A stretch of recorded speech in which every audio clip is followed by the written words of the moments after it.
For Missouri and Iowa, the sun sets on the 2010 season in the Valley of the Sun at the Insight Bowl.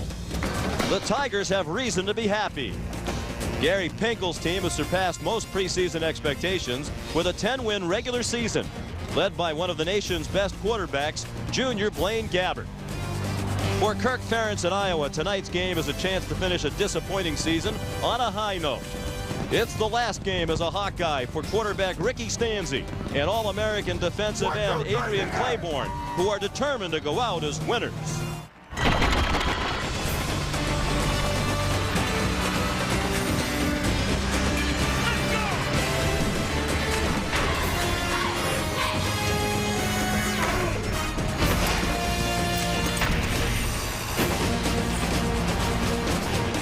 Welcome, everybody, to ESPN College Football Primetime in the 2010 Insight Bowl from Sun Devil Stadium in Tempe, Arizona, where they expect a record crowd for this bowl game in its 22nd year in existence.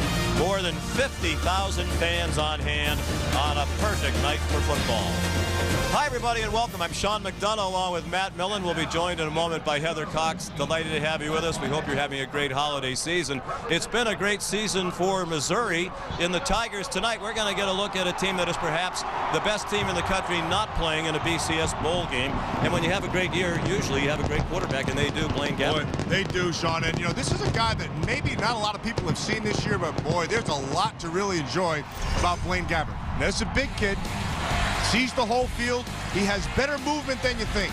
He can throw every throw. He can make the throw down the field, the intermediate throw. He checks off underneath. He's in control of this offense. They will need him to have a big game because he has all the tools to be a high pick in the NFL draft. Now, when he's on, there's two guys he's going to go to. TJ Moe, Michael Egnew, 160 catches between the two of them. They're going to have to come up big for the Missouri Tigers tonight. And the Tigers also come here with one of the best defenses in the country, in the top 10 in the nation in scoring defense. Meanwhile, for Iowa, a team that was in the preseason top 10 in the country, it's a disappointing year to this point, and the news has been getting worse lately off the field as well. With more on that, here's Heather Cox. Sean, the Iowa football team is involved in another incident involving drugs. Last night, Adam Robinson was arrested and charged with possession of marijuana in his hometown of Des Moines. Now, Robinson, who has led the team in rushing the last 2 years, was suspended already for this game tonight for violation of team policy, but hoped to return in January. Coach Ferentz said he's waiting to collect more information before he decides whether or not he will return to the team. Now, Robinson's arrest follows the high-profile incident involving Daryl Johnson Koulianos, who is facing 6 charges of drug possession and another for allowing drugs to be sold at his home. Johnson Koulianos, Iowa's all-time receiving leader, was arrested on December 7th and subsequently dismissed from the team. Sean, will see how the off-field distractions affect the Hawkeyes tonight. And it's a team that has not played well lately. The Hawkeyes have lost their last 3 games. No Johnson Koulianos, no Robinson. Where do they go from here? Well, the recipe, Sean, is not going to change. It's going to be next man up for Iowa. And so what does that mean? Well, Marcus Cucker, the running back, number 34, he's the next man up. Is he capable? Absolutely. This guy has outstanding run skills, but tonight for him, it's going to be pass protection. That's where he's really going to have to be a big. And then the passing game, Marvin McNutt has been a big play receiver for him. He will have to continue that. And then on top of it, Alan Reisner, the tight end, who's had an outstanding year, Sean, he is the guy who moves the chains. We'll expect more of that from him tonight. They have plenty of weapons on the Iowa offense. Missouri and Iowa are border states, but they haven't met in 100 years. They renew their rivalry tonight. The kickoff in a moment. It's game time, where you either go big or go home. The challenge, you've only got $5. Well, get ready. Hunger's about to get its bell rung. Taco Bell's Touchdown $5 Box. Get a loaded beefy crunch burrito, the legendary Crunch Wrap Supreme, classic crunchy taco, crispy cinnamon twists, and an ice cold medium soda. The Touchdown $5 Box. It's $5 and it's good. Only at Taco Bell.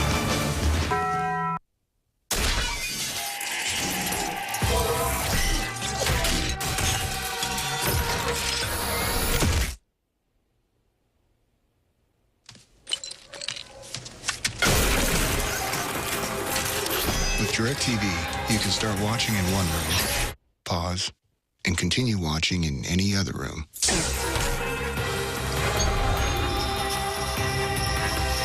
Don't just watch TV. DirecTV.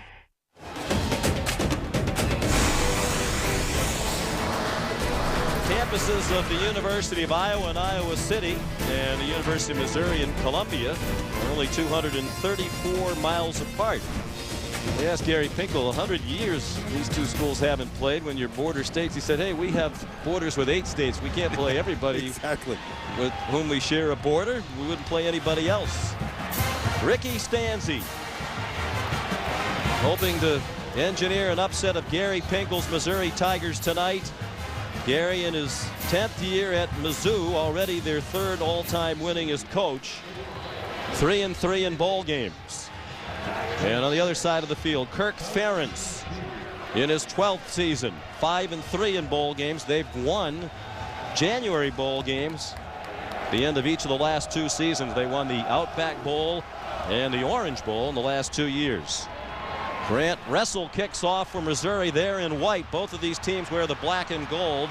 Paul Cheney, the run back for Iowa, and he's out to the 33-yard line where he was tackled by E.J. Gaines.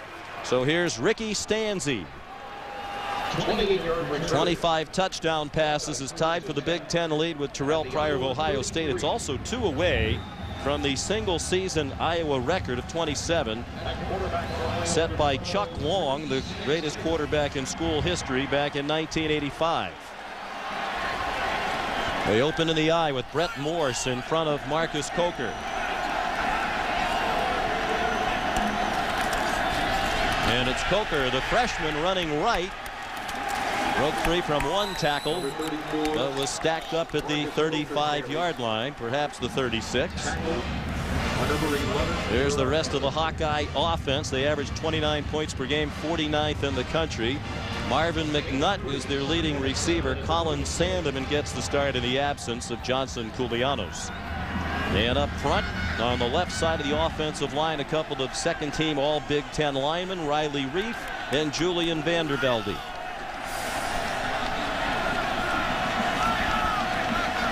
Just Coker in the backfield now.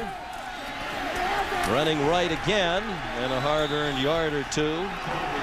Xavier Gooden made the tackle for a good Missouri defense that, as we mentioned, is among the leaders in the nation in scoring defense. 6th in the country, giving up only 15.2 points per game. Great defensive ends in the Smiths, Jaquise and Alden.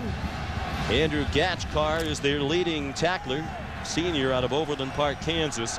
And an outstanding secondary, 3 seniors and a junior with a combined 117 career starts. Dave Steckel, the defensive coordinator, says he believes Kevin Rutland, the corner, has NFL skills. 3rd down and 5 for Iowa.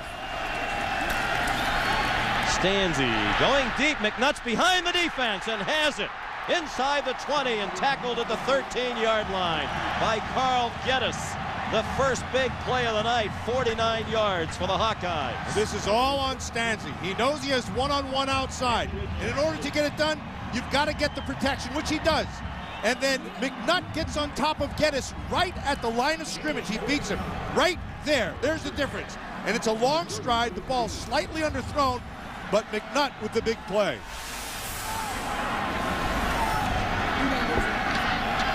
First and 10. From the 13-yard line, Coker up the middle.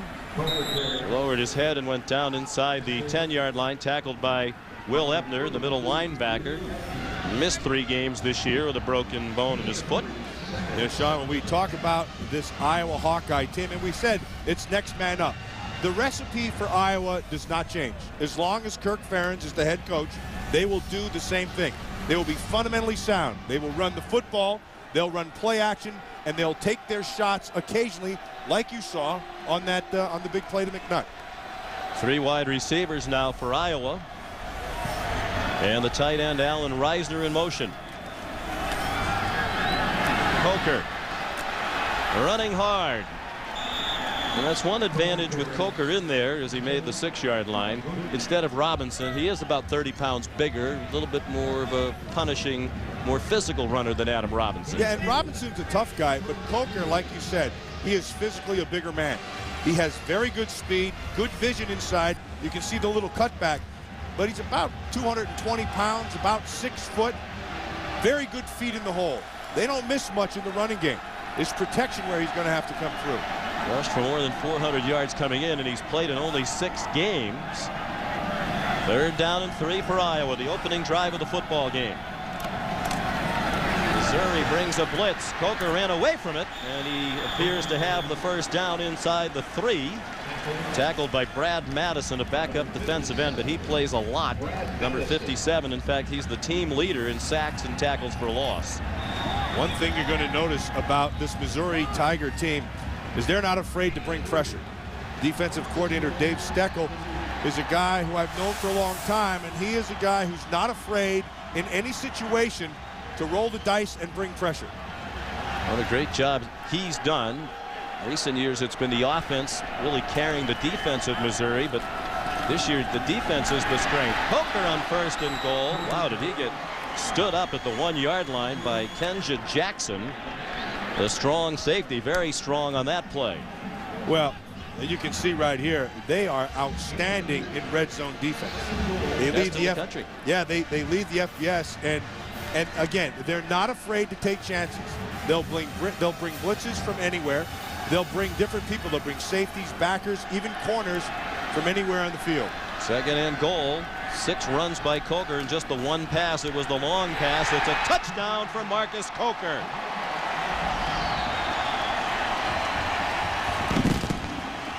Well, if you wondered about the mindset of Iowa, limping in here with a 3-game losing streak and with the off-the-field troubles, there's your answer. They clearly came out ready to play. And they came out with the exact same recipe, Sean. It's never going to change. You're going to play Iowa, you need to play physical because they're coming off the bus being physical. Mike Meyer to try the extra point with Ryan Donahue holding, and it is good. Marcus Coker, the touchdown. He was involved in every play but one. It was the big pass to McNutt that set it up.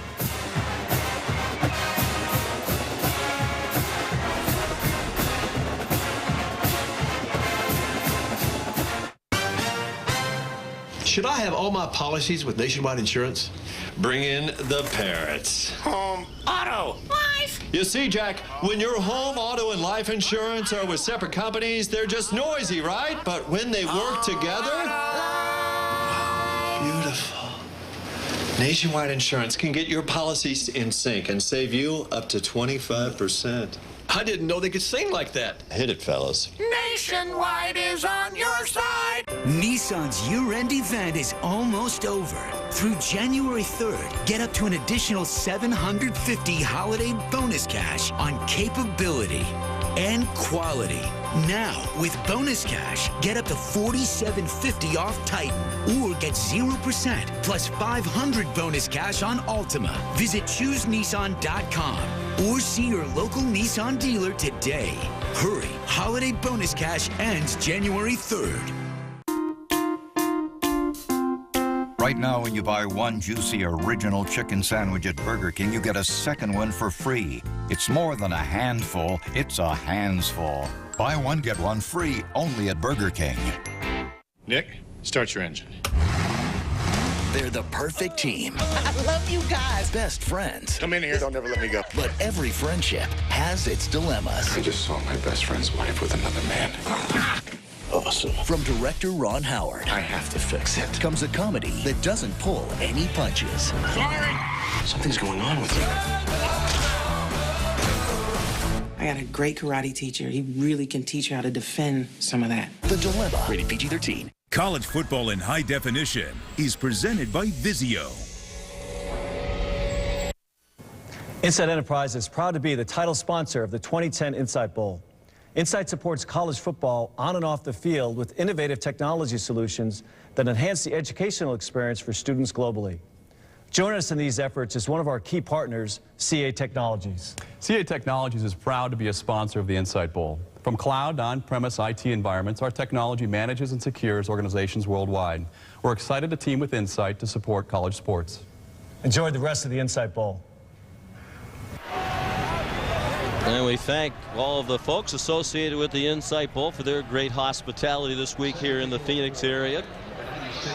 Dave Steckel has gathered the defense quickly. Time for some adjustments as Iowa came out running the football mat on that drive. 8 plays, 7 of them were runs by Marcus Coker, and the big play was the 49-yard pass to Marvin McNutt to get them into the red zone.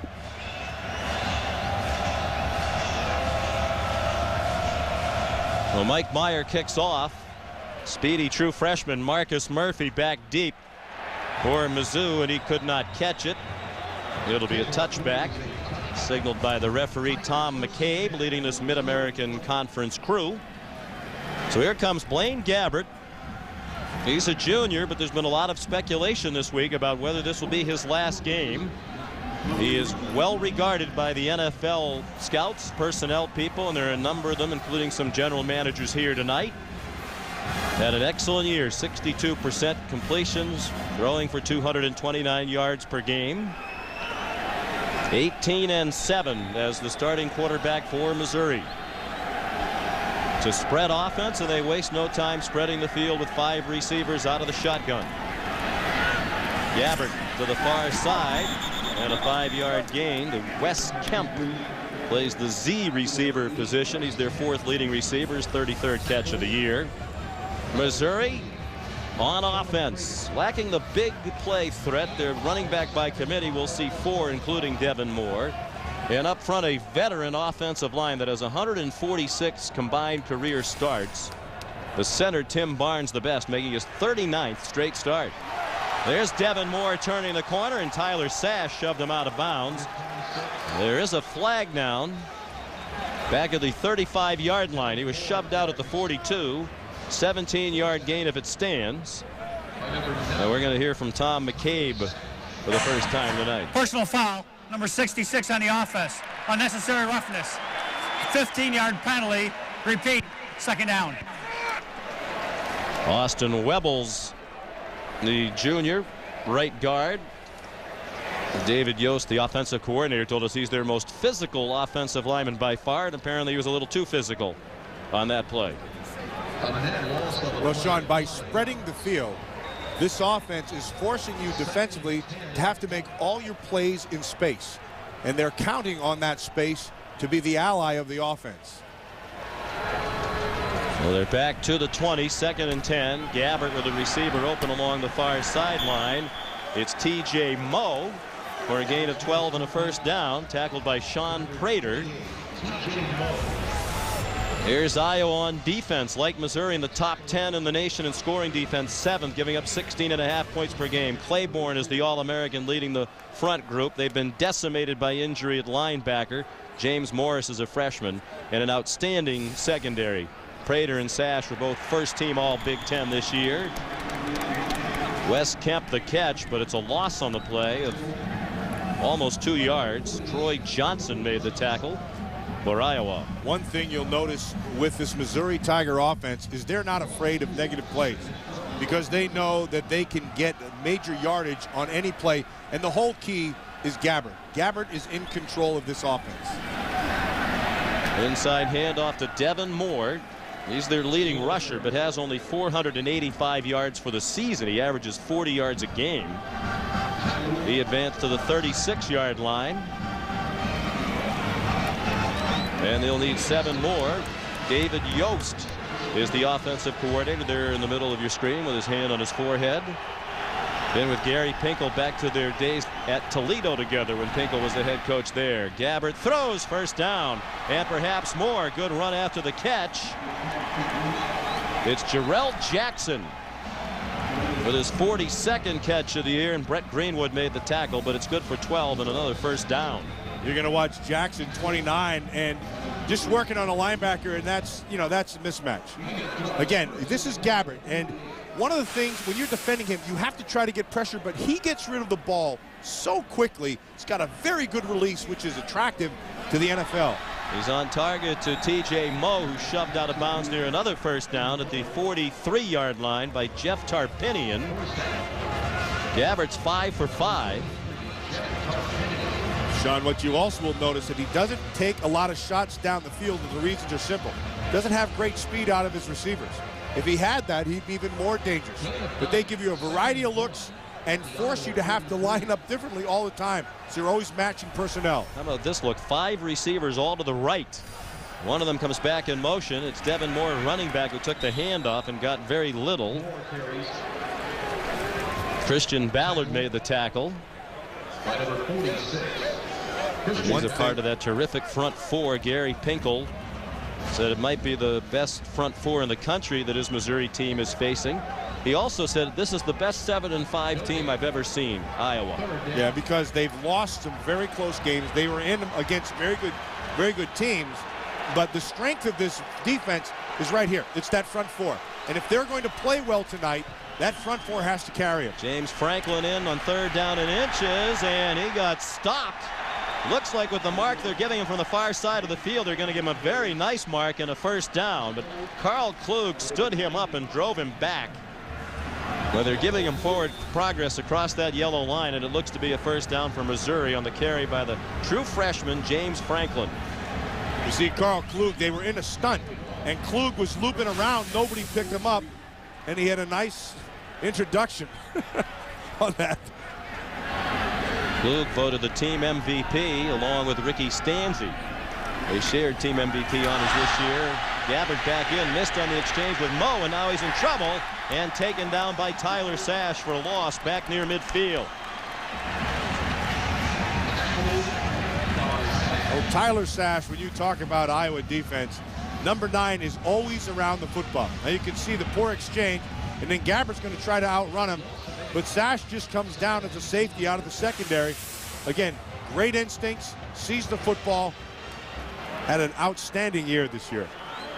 First team all Big Ten was Sash for the 2nd year in a row.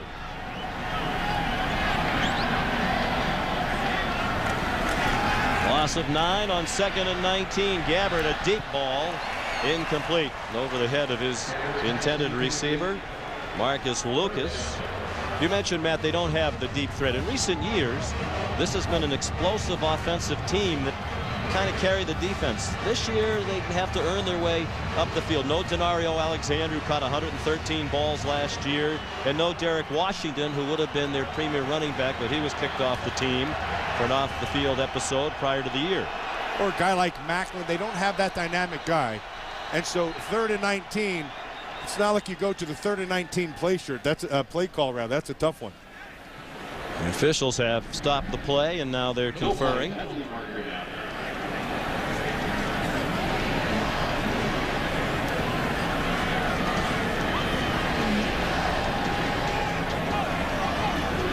Please reset the game clock to 6:15.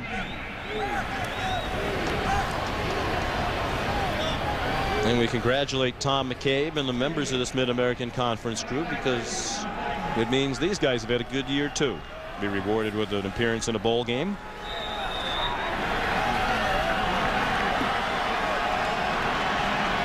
So they've reset the clock, and it'll be 3rd down and 19. 5 wide receivers, 3 to the right of Gabbert. 4-man rush, and the ball's on target for a first down to the 26-yard line to Jarrell Jackson. 24-yard gain, and Gabbert is sharp with a lot of NFL personnel people on him tonight. Oh, and by the way, all Dave Yost, the offensive coordinator, did, he just dialed up that 3rd and 19 right off the play sheet, just like they drew it up. Jarrell Jackson just sits, finds a hole in the zone, and Gabbert and he are on the same page and a big first down. 6 out of 7 is Gabbert. Throws to the right again, on target again, another first down to Jarrell Jackson, the junior from Houston, Texas, who was injured at the beginning of the year, broke a wrist in the preseason, and has come on as the year's gone along. Watch the release. It's a quick release. It's short. His feet are always very good. He's in good position. He can make all the throws. Very strong throws to the outside. The deep throw with touch. Exciting to watch. T.J. Moe was a high school quarterback, takes the direct snap, and they're ready for him. James Morris, the true freshman middle linebacker, who was 4th string when the season began, but injuries kept happening to those ahead of him on the depth chart.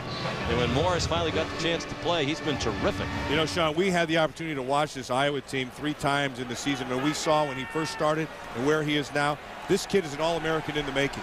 He just needs to get bigger and stronger, but great instincts for an inside backer. 2nd and 11. Gabbert back in there. Over the middle. Caught short of the first down. Caught by John McGaffey. Just his 6th catch of the year.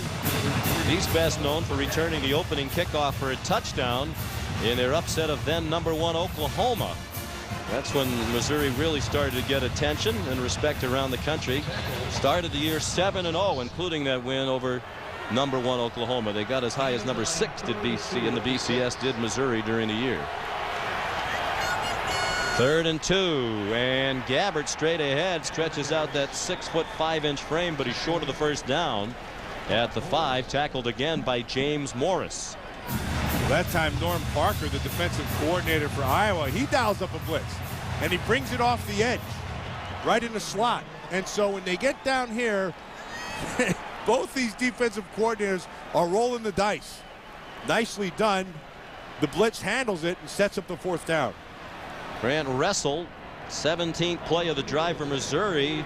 4th and short. Gary Pinkel sent the field goal kicker out, and he's just about automatic.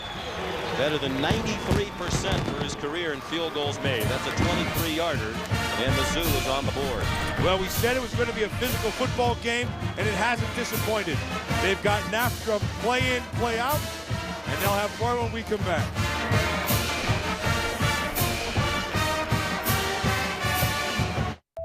Can you identify the root cause, even if the roots go deep? You can. At CA Technologies, we help you assure IT performance no matter how far down the issues are buried. CA Technologies, we can. Can you harness the power of the cloud without creating storms? You can. At CA Technologies, we help you manage and secure the cloud for greater business agility. CA Technologies, we can. It's time for the Bud Light Playbook. Today, how to avoid a costly fumble. Yeah, well, I blew out my knee. Nice save.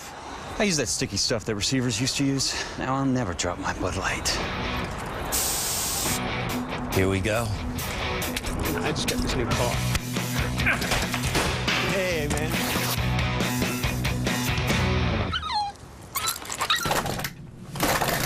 Bud Light, the sure sign of a good time. Here we go. Nissan's year-end event is almost over. Through January 3rd, get up to an additional $750 holiday bonus cash on capability and quality. Now, with bonus cash, get up to $4,750 off Titan or get 0% plus $500 bonus cash on Altima. Visit ChooseNissan.com or see your local Nissan dealer today. Hurry, holiday bonus cash ends January 3rd. Look, I don't want to work forever. Then we need to figure this out now. Our nest egg took a real hit. What's that website your friend mentioned? RetirementRedZone.com? That's it, from Prudential. Yeah, she talked to her financial advisor about what she learned there. Said it really helped her get back on track. Oh, I like that. Help get your plan back on track. Watch our educational video at RetirementRedZone.com, the site for the critical years before and after retirement. Maybe I can retire after all. Now you're talking. Click RetirementRedZone.com, then talk to your financial professional. ESPN College Football, the Insight Bowl, is brought to you by Insight, a proven provider of game-changing technology solutions for your business. And Bud Light, it's the sure sign of a good time. Here we go.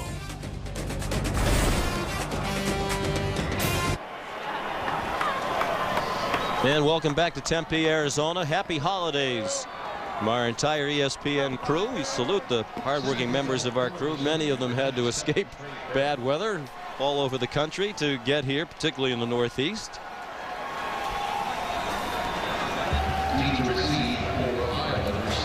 Grant Russell will not kick off. It'll be Trey Barrow kicking off. And in the absence of Jarrell Johnson-Koulianos, that hurts Iowa's kickoff return. He was the best kickoff returner in the Big Ten this year. But here's a nice effort by Keenan Davis as he skipped his way across the 30 to the 31-yard line. Tackled by Matt White.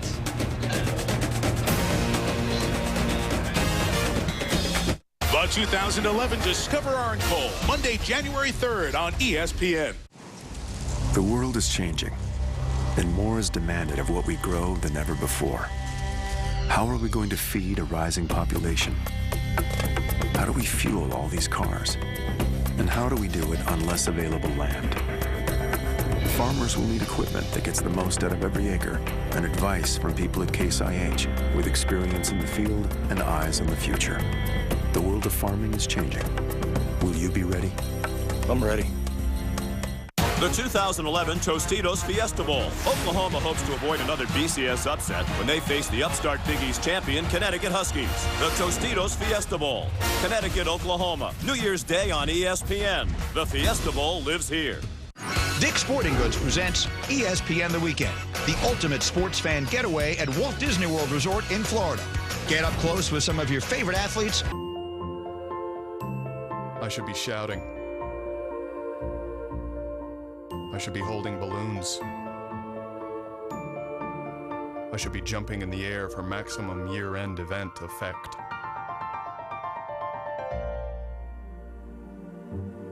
But then, like you, I'd want to punch me. Now, for the first time, get 0% financing for 72 months, plus $750 bonus cash on the 2010 Grand Caravan. From Savannah to St. Augustine, nobody is selling more brand new Kias than Kia of Orange Park. You want a hot ticket? Brand new Kia Sorentos, $199 a month. Exclusive of that, rebates up to $4,500. That's almost ridiculous. And how about this? 0% financing is available. Come get your best deal at Kia of Orange Park, Blanding and 118th. Friends, don't delay. Don't make a $4,500 mistake. Visit uti.edu or call today to receive a digital brochure. Allstate is celebrating its 6th year sponsoring the Good Hands Field Goal Nets. Allstate makes contributions to participating universities' general scholarships funds. For each field goal and extra point kick, to date, Allstate has contributed more than $2.4 million in scholarship monies. We commend them for their great efforts. Iowa the ball in a 7-3 lead. Each team scoring in its opening possession. Ricky Stanzi with a blitz coming. Managed to stay on his feet. Now he takes off running. And he got about 8 before he was run down by Michael Sam. Ken O'Keefe, the offensive coordinator, knew the blitzes would be coming tonight, and he has not been disappointed in his expectation level. Well, Missouri does a very good job of disguising the blitz, waits to the very last second, and has Stanzi right where they want him, but Stanzi just too strong for the tackle, runs through the arm tackle, and it's a big play for him. Not much of a runner, minus 15 yards for the season coming in. He's had a terrific year, so efficient, 25 touchdown passes and only 4 interceptions. Major improvement over last year when he threw 17 touchdowns and 15 picks. He's on target for a first down to Colin Sandeman, who got driven back from the 44-yard line by Kevin Rutland. Well, the difference in Ricky Stanzi from last year to this year, Sean, like you talked about, and it is the interception side. And it's something they spoke about. It's something he worked on through the whole offseason. And it's one of those things that he started from the beginning of the season all the way through, been very conscious of it. He's been very good in his decision-making. And if the season ended right now, he would set the single-season record for pass efficiency at Iowa. Here's Marcus Coker with a good hole on the right. He's chopped down at midfield after a gain of 6. Here's Dari Noka in the studio. Guys, want to make sure everyone's aware of what we have on the family of networks. Right now, of course, we're watching football, but on ESPN2, North Carolina running away from Rutgers.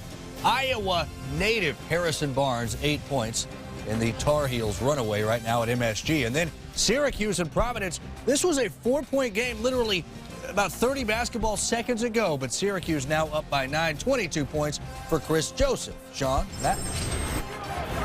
All right, Dari, thank you. Syracuse undefeated, and Providence off to a very good start on the basketball court this year. Coker got a half yard, got just across midfield, taken down by Marvin Foster. They really don't have anybody else that they can go to behind Coker. They were already thin at running back when they had Adam Robinson and Coker. They thought Brad Rogers might be able to play some tailback today. He's ordinarily a fullback, but he's been having some cardiac testing and is unavailable to play tonight. Jewel Hampton is out for the year anyway with a knee problem and then decided to leave. Brandon Weger never played all year. Well, they've had depth issues all year at running back. Ken O'Keefe said we might use up all of Marcus Coker's 4 years of eligibility tonight. And here he comes again, and he got stopped just short of the first down. Good tackle by Kip Edwards, and then help from Tavon Bolden. That is a very good tackle, and that's going to be really close to that first down. But just watch, it's man on man, and then here comes Coker, but watch the form right there. Really well done. There's Ken O'Keefe. Now we're going to punt it. That's 4th down and inches. And Ken O'Keefe was hoping for a measurement there when you saw his expression. Now the play clock's running out. 3 seconds for Ryan Donahue, 4-year starting punter, bringing a terrific career to an end. Apparently they just did get it off. Carl Geddes back for the punt, but it's into the end zone. Capital One Bowl Week continues tomorrow on ESPN with 3 games. First at 2:30 Eastern, East Carolina takes on Maryland in the Military Bowl presented by Northrop Grumman. And then at 6, the Fighting Illini face Baylor in the Texas Bowl. And finally at 9:15 Eastern, Arizona battles the 14th ranked Oklahoma State Cowboys in the Valero Alamo Bowl. It's a Capital One Bowl Week triple header on ESPN tomorrow. All 3 games are also available online at ESPN3.com and on your phone. That Oklahoma State-Arizona game, that's going to be some good offense there. That Oklahoma State offense, that's a fun offense to watch. It sure is. Probably the last play of the quarter, and an errant pitch by Gabbert. Kendall Lawrence had to fall on it back at the 11-yard line. They've been a little bit sloppy in some of their exchanges. At the end of the first quarter, it's Iowa leading Missouri 7-3.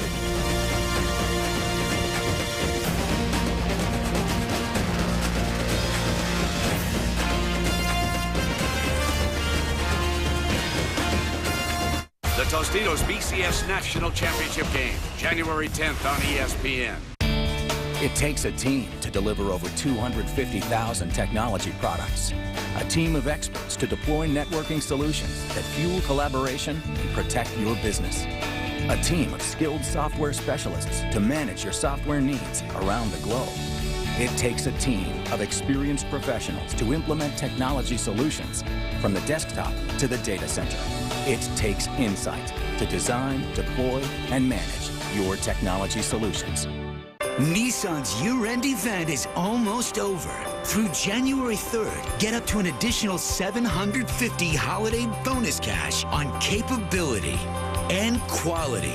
Now, with bonus cash, get up to $4,750 off Titan or get 0% plus $500 bonus cash on Altima. Visit ChooseNissan.com or see your local Nissan dealer today.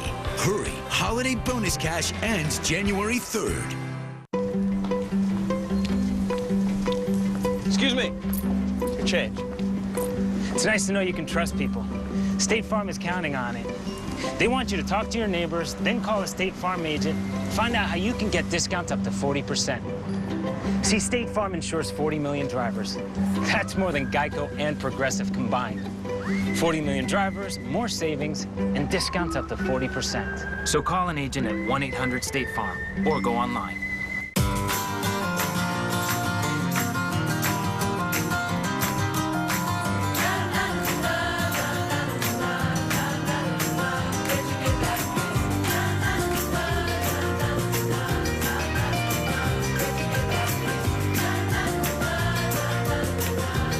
Every day, thousands of people are switching from Tylenol to Advil. To learn more and get your special offer, go to takeadvil.com. Take action. Take Advil. Start your engine.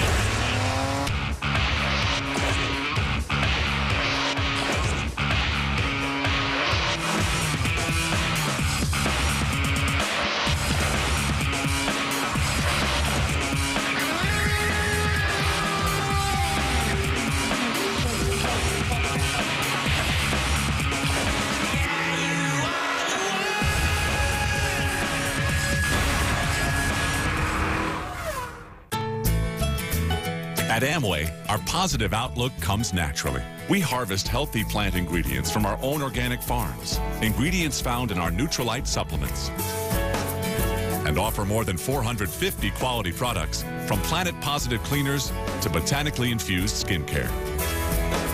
Positivity, powering the products, the people, and the businesses of Amway. To learn more, contact an Amway independent business owner. You're watching ESPN, new home of the Bowl Championship Series. And we are very excited about that. Matt and I are going to stay out here in the beautiful Valley of the Sun for the Fiesta Bowl. Coming up on January 1st, part of our BCS coverage on ESPN. We welcome you back to ESPN College Football Primetime tonight, the 2010 Insight Bowl. It's Iowa leading Missouri 7-3 at the end of one quarter. Missouri backed up at its own 11-yard line. Second down and 19. Blaine Gabbert after the fake throws.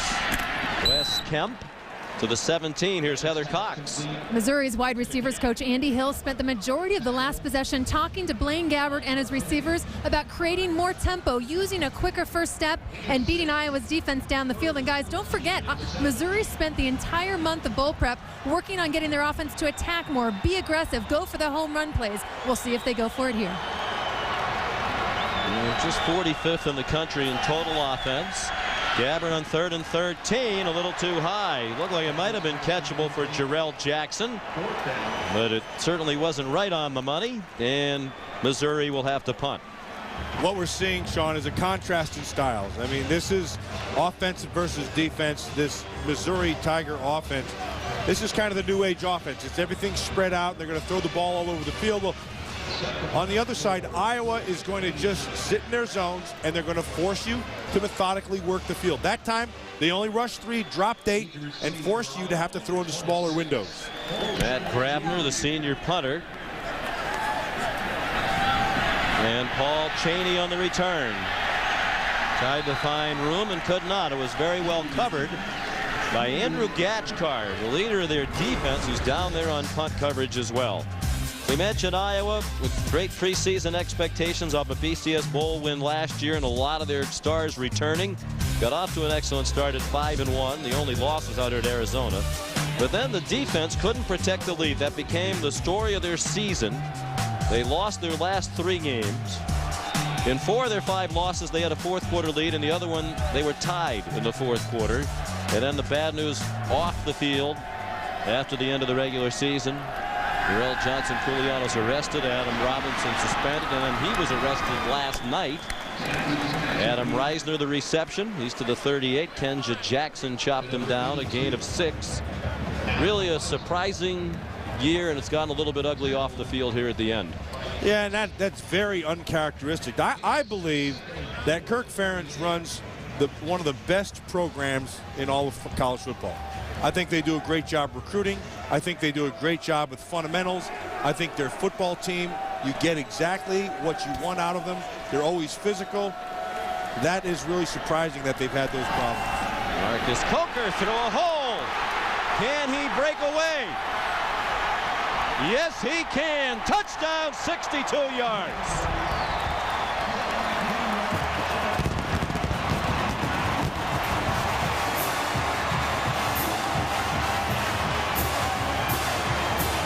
Talked about the fundamentals, Sean, and that's what that run was. Pure fundamentals, the offensive line. Ferentz, an old offensive line coach, he takes pride in that offensive front. They got the job done, and Coker followed through. Longest run of his career for Coker. His previous long was just 26 yards. Here's Mike Meyer for the extra point.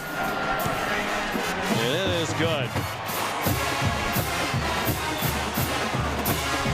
Marcus Coker with 89 yards rushing already. And the Hawkeyes, the underdog, leading by 11 in the inside ball.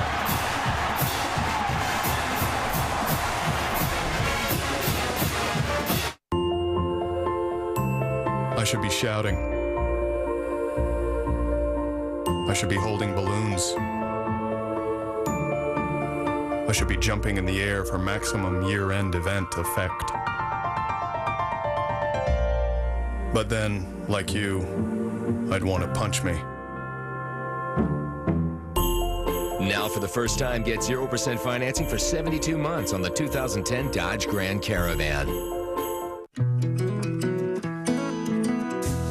Meet me by the sea again, past the point the shoreline bends, where the sand is soft and warm and hangs upon your golden arm, and someone move it all.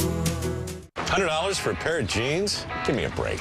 I wear Lee Premium Select because they fit, they're comfortable, and they cost less than $50. And according to studies, I've been told they...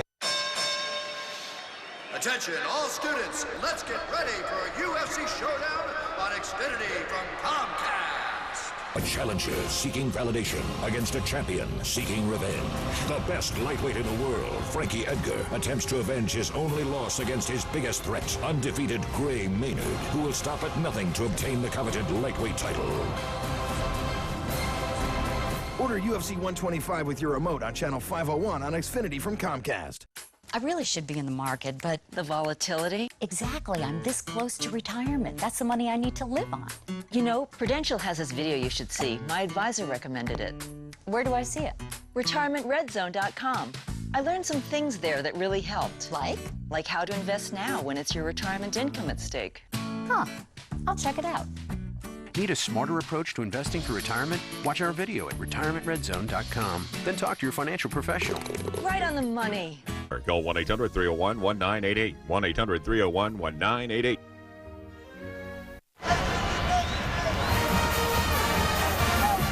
Marcus Coker with the touchdown. Good blocking by that Iowa offensive line.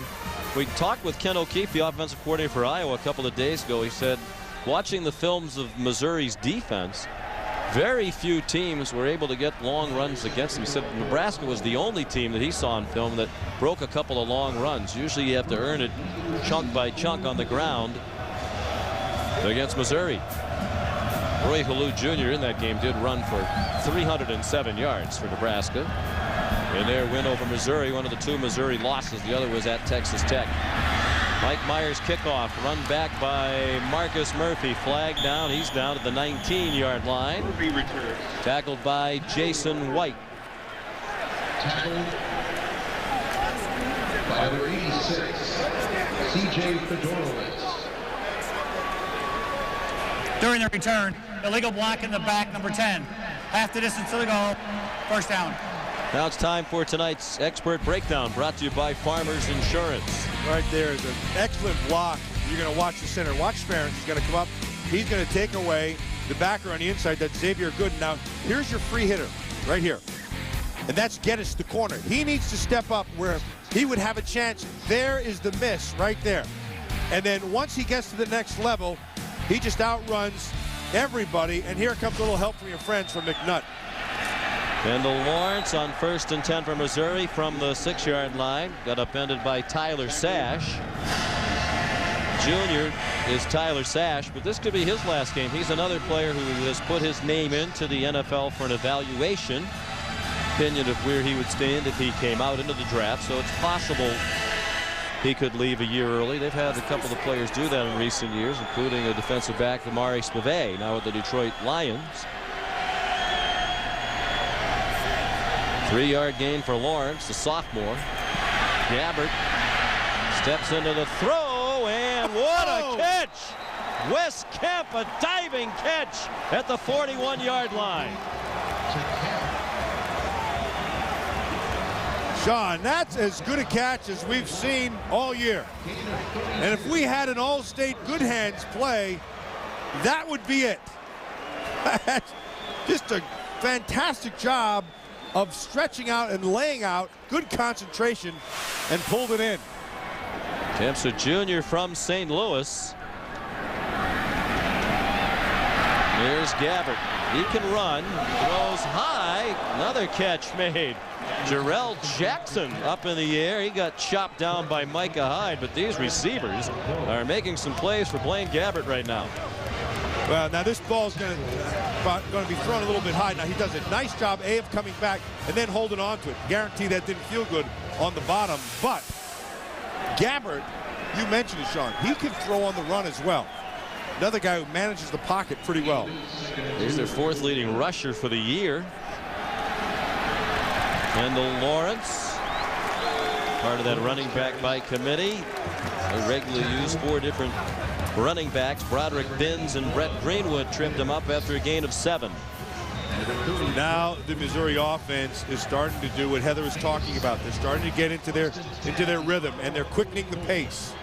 And when they are quickening the pace, they start to get that defense tired and on their heels. Gabbert handed it off inside to Lawrence. He's to the 40-yard line. Troy Johnson made the tackle for that injury-plagued linebacker unit, coordinated by Norm Parker. And it's great to see Norm back in action tonight. He is in the press box, is calling the defenses.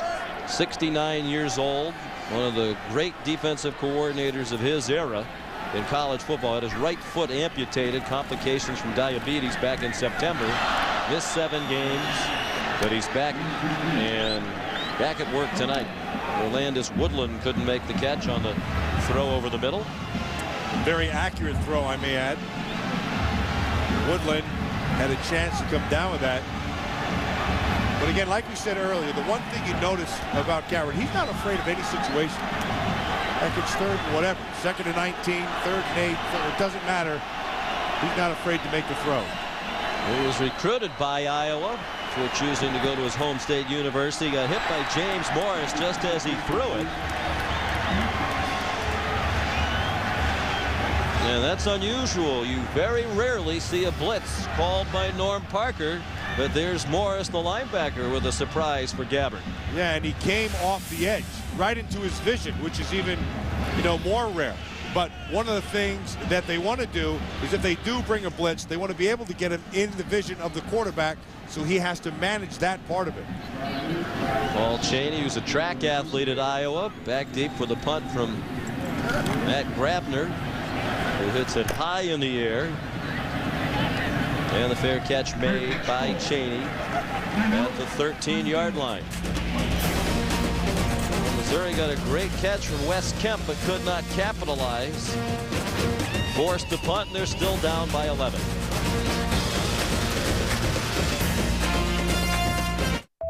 Can you identify the root cause, even if the roots go deep? You can. At CA Technologies, we help you assure IT performance no matter how far down the issues are buried. CA Technologies, we can. Can you harness the power of the cloud without creating storms? You can.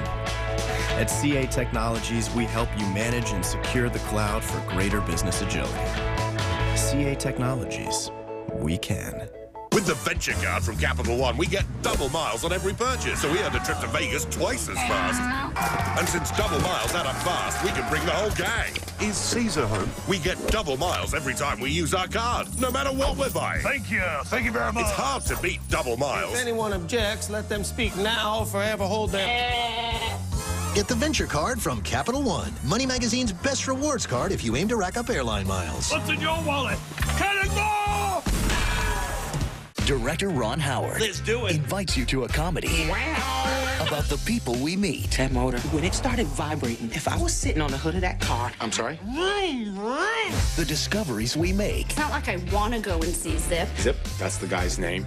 Cowabunga, dude. And the rules we break. Sorry. In the name of friendship. Something's going on with you. You killed my fish. I can't put a price on that because that's a friend. Although you can't pet it. The Dilemma. Rated PG-13. I should be shouting. I should be holding balloons. I should be jumping in the air for maximum year-end event effect. But then, like you, I'd want to punch me. Now, for the first time, get 0% financing for 72 months on the 2010 Dodge Grand Caravan. ESPN College Football, the Insight Bowl, is brought to you by the Capital One Venture Card. What's in your wallet? The Dilemma, from director Ron Howard, starring Vince Vaughn and Kevin James, in theaters January 14th. And the Touchdown Big Box, only at Taco Bell. And welcome back to the Insight Bowl from Sun Devil Stadium in Tempe, Arizona. Sean McDonough, Matt Millen, Heather Cox. Our producer, Bo Garrett, better known as Wally Pipp now, after he arrived about an hour before kickoff out of the Connecticut snow. Our director, Mike Roig. Marcus Coker. He's been the star of the night so far. He rumbles for 11 more. That'll get him right up to 100 yards, right on the button on just 12 carries, as he steps in for Adam Robinson, who was the 4th leading rusher in the Big Ten this year. Well, he's getting by with a little help from his friends, the old Beatles song. And who those friends are is that offensive line. Because right now, they are controlling the interior of that Missouri defense. They knew Coker had talent. They were reluctant to play him earlier in the year because he was just learning as a true freshman, particularly pass protection. He runs for about 5. Then Adam Robinson started to get dinged up, suffered a concussion. They were forced to play Coker, and he's demonstrated, Matt, he's ready to go. Oh, Sean, he has very good vision. And I talk about some of these things. Okay, what does that mean? Right inside, he sees things and he can get there, okay? And that's easier said than done. It almost sounds too simplistic, but he has very good feet, very good vision. If there's a little crack, he's able to jump inside, and he can still run with power. Ricky Stanzi under duress has an open receiver, but the throw too high for Alan Reisner, the tight end. Senior playing in his final game. And another excellent Iowa tight end. He was one of the 8 semifinalists for the John Mackey Award. This is what I wanted to be able to see Coker do. Now, the running part we knew he could do. He had to be able to pick up the blitz, and that's exactly what he did. Right there on Eberts coming inside on a blitz. Just good toughness, stuck his face up. That's a nice test that's passed. 3rd down and 6. 3 wide receivers for Stanzi. 9.5 minutes to go, first half. Just the 4-man rush and an open receiver, and a first down. Colin Sandeman out of bounds at the 41-yard line. Kip Edwards chased him out. A 12-yard pickup for the Hawkeyes. Edwards is sitting on the outside, and the linebacker underneath. He's got to get more depth and width on that to take that away. Good protection. Kansas able to find the hole. Sandeman, another of the 25 Iowa seniors playing in their final game for the Hawkeyes. They have a very big senior class. Would have been 26 if Johnson Koulianos had not been suspended. And another open receiver. It's Don Nordman. Deep down the depth chart and deep into Missouri territory at the 20-yard line. He's another guy getting more of a chance without Johnson Koulianos. A senior from Hopkinton, Iowa. That is just his 2nd catch of the year and his 4th career reception, the longest of his career, 38 yards. Well, it all happens because, A, he has good protection. Don't forget, this is a long developing route. He's coming all the way across the field. They clear the top side with the zone, run it out of there, and he's able to come all the way through because of the protection. First and 10, Iowa. Boy, the Hawkeyes struggled down the stretch, but they've been very impressive here tonight. This is a proud program, and they're determined to make a statement here tonight with their play, and so far they've done it. A 3-yard gain there for Coker. John, this whole thing is courtesy of this offensive line. You know, you have Riley Reef, 77 right there. Julian Vandervelde, the inside, 63. Ferentz, 53, the center. And you have Keppel, 67, and Marcus Zuzovic, number 56. That's a good physical group, very well coached. They come off the ball nice and low. Right now, they're the difference in this game. And Keppel, a guy who came as a walk-on to Iowa. Stanzi toward the end zone, deflected and incomplete. Off the hands of Xavier Gooden. He was looking for Brad Herman, the backup tight end. Again, nicely protected, has time. Gooden does a good job of it being in his zone and then just getting a hand on it to tip it. I'm not so sure that there would have been others who would have been able to defend it as well, but Gooden is able to get the tip and knock it down. Missouri, the best red zone defense in the country this year. Iowa 2 out of 3 on 3rd down tonight. 3rd down and 7. Stanzi with the blitz coming. One-on-one coverage. Incomplete pass for McNutt. Tightly guarded by Carl Geddes with his back turned. Iowa fans want a flag. They don't get it. Good coverage by the senior Geddes out of O'Fallon, Missouri. Well, they went pure man right across the board. And Geddes takes away the inside. That's well done all the way around. The ball could have been thrown better. Actually, had Geddes had the wherewithal to turn, he may have had a chance at a pick. Not a well-thrown ball, but a well-defended pattern. His 50th consecutive start tonight for Carl Geddes. That ties the Missouri record, also held by the tight end Martin Rucker and the center Adam Speaker. 34-yard field goal try from Mike Meyer, another walk-on who's had a terrific year. That kick is good, and Iowa leads by 2 touchdowns midway through the second quarter. Ricky Stanzi and the Hawkeyes up 17-3. The 2011 Rose Bowl game, New Year's Day on ESPN. I should be shouting. I should be holding balloons. I should be jumping in the air for maximum year-end event effect. But then, like you, I'd want to punch me. Now for the first time, get 0% financing for 72 months on the 2010 Dodge Grand Caravan. We're blasting through the snow on a winter wipeout day. Over the course we go, crashing all the way. Bells are being rung, making people fall. What fun it is to watch them all be crushed by big red balls. Oh, big red balls, pushed out all the way. What fun it is to see Santa fly. Ryan Miller, my man, get over here. Jack, what's up? I upgraded the Teacher's Lounge. Check it out. So we've got NBA TV and NHL Network to watch our sports 24/7. Live hoops and hockey too, right? Yeah, plus we got both on demand. Sweet. That doesn't look so hard. Upgrade to digital preferred TV for NHL Network and NBA TV. Get 24/7 coverage of your favorite sports, plus up to 80 other channels for $9.99 more a month for 6 months. Call today. For 2,000 years, we've helped the poor and comforted the sick. We've educated generations of children, developed the scientific method and college system. We support marriage and human life. Guided by the Holy Spirit, we compiled the Bible. We are the Catholic Church, with over 1 billion in our family, sharing in the fullness of Christian faith in the church started by Jesus. If you've been away, visit CatholicsComeHome.org today. Welcome home.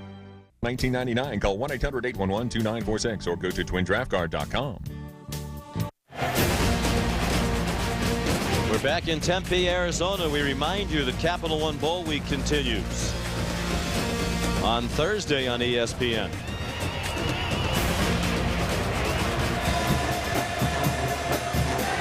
Pair games tomorrow, noon Eastern time. Army makes their first bowl appearance since 1996 against June Jones at SMU, and then at 3:20 Eastern, Kansas State and Syracuse in the inaugural New Era Pinstripe Bowl. Great action tomorrow. Congratulations to my alma mater, Syracuse, by the way. You do say so yourself. On a bowl appearance. Hopefully the whole team will make it there. They've had trouble getting to New York with the snow. Marcus Murphy brings back the kickoff. I was so excited about that game, I jumped the gun on the promo. So here it is again. Army and SMU. That's our producer Bo Garrett's alma mater, SMU. They're still waiting for Bo to maybe send a check into the alumni fund. And then K-State and Syracuse, 3:20 Eastern time, the inaugural Pinstripe Bowl from Yankee Stadium, a Capital One Bowl Week doubleheader on ESPN on Thursday. Both of those games also available on ESPN Radio and online at ESPN3.com. And Gabbert is sacked. Taken down by Carl Klug. Back at the 10-yard line. That front four is good. They can generate a pass rush with just the four. And that's what they had to be able to do tonight, Sean, if they were going to get anything. Because Norm Parker's not going to do much blitzing. Carl Klug, number 95, he just, nice little stunt on the inside, just wrapped around. Nobody picked him up. He came back with a sack. Second team all Big Ten this year. Senior out of Caledonia, Minnesota, small town just across the Iowa border. Gabbert looking to throw quickly and does to T.J. Moe. He's wrestled down by Sean Prater. One thing that this Missouri offense has not been able to do is get to third and manageable. They've been in second and long and third and long quite a bit here tonight. And for a lot of the year, last in the Big 12 in third down conversions. As you see, 37% is good for only 83rd in the country. That's a surprising number for a 10-2 team. Gabbert a lot of time. Has a man open. Caught. First down. Out at the 40-yard line. T.J. Moe. A 21-yard gain, so they convert on third and long again. You're going to notice there's only 3 guys rushing. In fact, they're just standing there. Way too much time. You're playing the zone behind. That allows T.J. Moe to sit down in the hole in the zone right there. Gabbert pulls it down. Has a 1-yard gain. Klug got him again. Tackled by Klug. Forcing Blaine Gabbert to have to be patient. At times, he becomes a half-the-field quarterback. He only looks at half the field, and if it's not there, then he pulls it down. That was the case we just saw there. Going quickly, Gabbert dumps it off over the middle for T.J. Moe. He has another first down into Iowa territory at the 46. This T.J. Moe, Sean, he is a guy who sees the same thing that Gabbert sees, and Gabbert trusts him. And when I talk about holes in the zone, that's the void that's created between different defenders. Gabbert deeper this time and caught along the near sideline by Jarrell Jackson. And he's taken down at the 20, lost his helmet. He fought for every inch. Troy Johnson and Brent Greenwood combined to take him down. 26-yard gain for Jarrell Jackson. Well, you're going to watch Jarrell Jackson. Look at this. Here's the hole. Here's the hole in the zone. On top, in front of the safety coming over the top, and the corner dropping. There's a void in between. That was a really well-thrown ball. Gabbert over the middle, had a man open, John McGaffey, and he just missed him. One of the few mistakes made tonight by Gabbert. He said he's going to wait till after this game to figure out what he wants to do with an eye toward the NFL. He's a junior, but did put his name in for an evaluation. And right now, Todd McShay has him as the second best draft prospect among the quarterbacks, behind only Andrew Luck of Stanford and Locker, Newton, and Mallett. Gabbert on target again, far sideline. Brandon Giroux. You see that throw? I mean, that was from the other hash, completely across the field on a line. I mean, that's a rope. That's a heck of a throw by Gabbert. That's not an easy throw to make. No, we asked Norm Parker, the Iowa defensive coordinator, yesterday about Gabbert. He said, well, he's smart, he has a strong arm, he's a very good athlete, he's a team leader. So there isn't anything I like about the guy. I have to go out there and play against him. Matter of fact, they did recruit him, and Norm Parker had a great quote. He said, Blaine Gabbert is everything you'd want in a quarterback and in your son. He's that kind of a young man. Timeout called by Iowa. First and goal for the Tigers. It takes a team to deliver over 250,000 technology products. A team of experts to deploy networking solutions that fuel collaboration and protect your business. A team of skilled software specialists to manage your software needs around the globe. It takes a team of experienced professionals to implement technology solutions from the desktop to the data center. It takes insight to design, deploy, and manage your technology solutions. A little more, and whoa. Yeah, nice. Agents, what do we have here? An Autobotome. I've only heard about these. And we can save them hundreds by combining their auto, boat, and home policies, all under Farmers. Exactly. Are these legal? Define legal. Well, can you drive it on a street? No. We are insurance. We are Farmers. Bum, ba, bum, bum, bum, bum. How'd he come out of retirement to coach a bunch of mama's boys? Hey, your mama's not here to wipe away your tears or to give you a lollipop for your boo-boo. Hi, Mama. Coach did get hurt by feelings. So what? And if you don't like it, maybe you ought to go back and live with your mama. Well? Coach, these are the Under Armour High School All-Americans.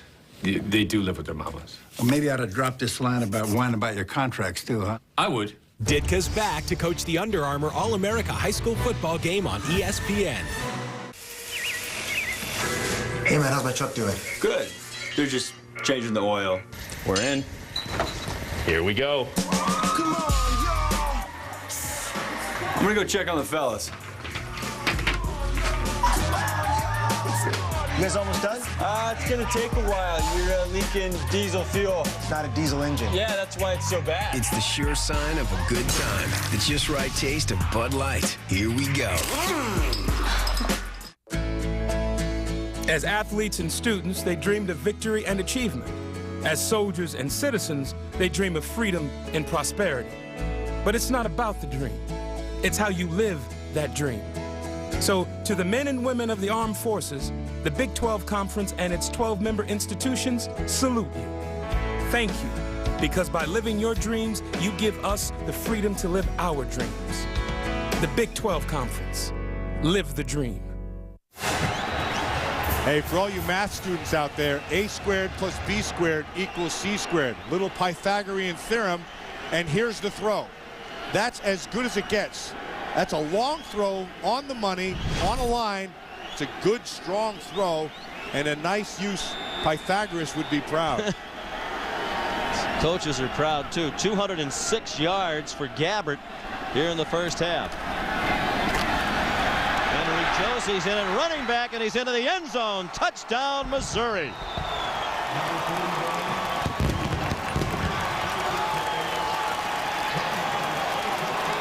That's a big drive to answer that score, Sean. But now they've been dominated here up to this point, and they've come back and answered to make it a one-score game. Henry Josie, part of that four-headed running back platoon.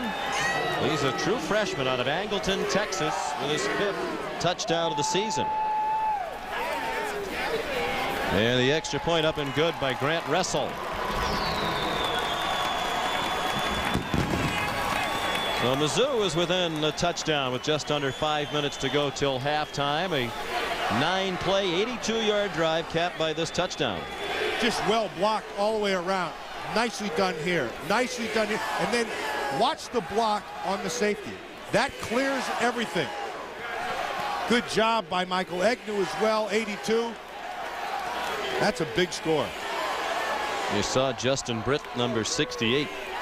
He's a backup freshman. They think he has a bright future. Dave Yost said he's as talented athletically as any offensive lineman they've ever recruited. Well, that was just an excellent block. Stayed with it the whole time. He was the key.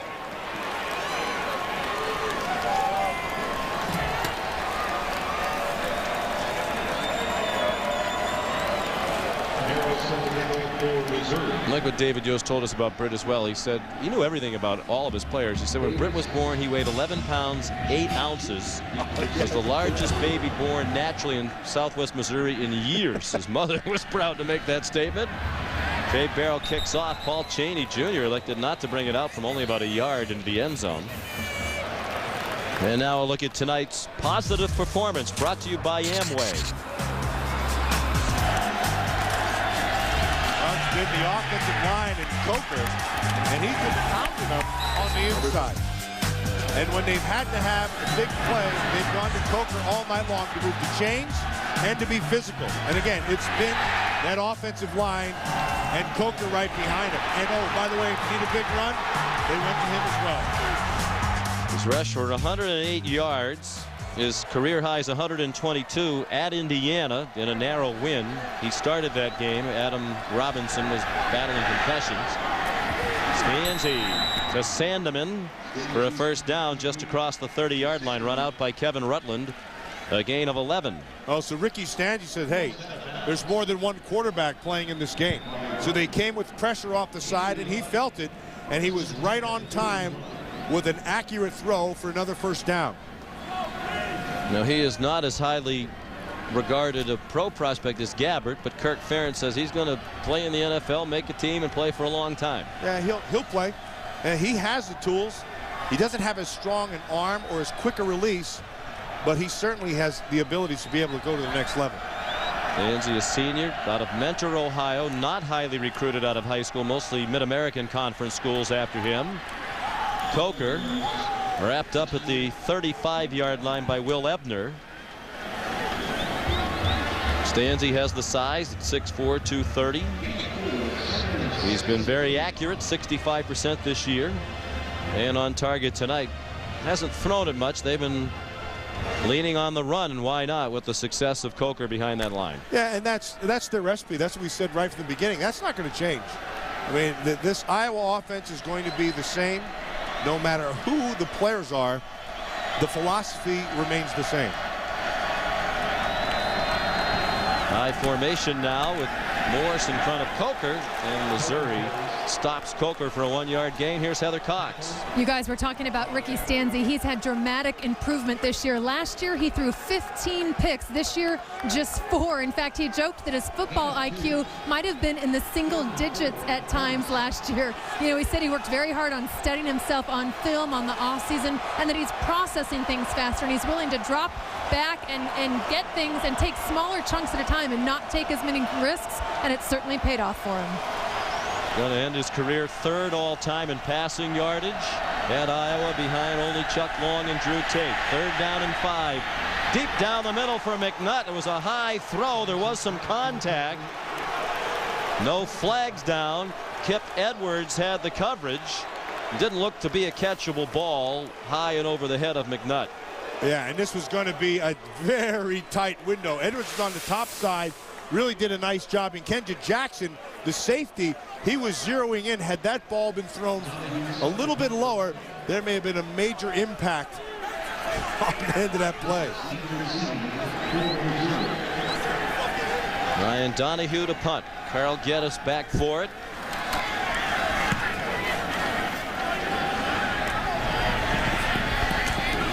And he muffed it, and Geddes fell on it at the 16-yard line.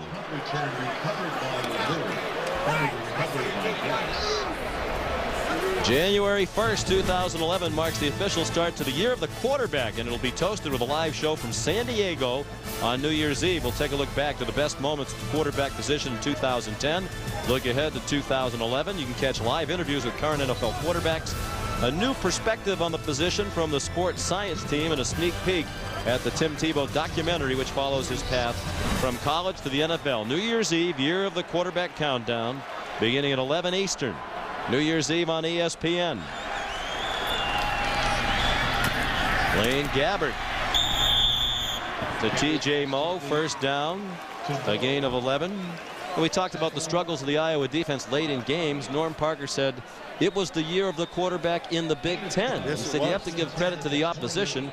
They played a lot of terrific quarterbacks who led their team back against Iowa in the 4th quarter. I think overall the Big Ten had a very good year all the way around. Gabbert finally decided to surrender back at the 20-yard line with Christian Ballard nearby. Let's check in with Dari Noka in the studio. Well, guys, I want to tell you what's coming up on the Cars.com halftime report. Mark May, Lou Holtz, they're going to join me. We're going to show you what happened in that Champs Sports Bowl. NC State, impressive performance. West Virginia, not so much. Also hear from the Buckeyes. Yeah, the ones suspended for the game this bowl season. All right, Dari, thank you. It's Gabbard to T.J. Moe again. And Moe's back near the original line of scrimmage, the 27-yard line. Anthony Hitchens made the tackle. He's a freshman, ordinarily a defensive back, but he's seen some time at linebacker because they're so depleted. He only started playing linebacker about 2 weeks ago. 3rd down and 12. Can Gabbert convert another long one? Yes, he can. What a throw to Jarrell Jackson. That was a heck of a throw. Well, if the NFL guys came tonight to see him. Yeah, they're getting what they came to see. Yes, indeed they are. Watch the patience. He knows where he wants to go. On the top side route, he has a crossing route. And so the top guy clears. You see it?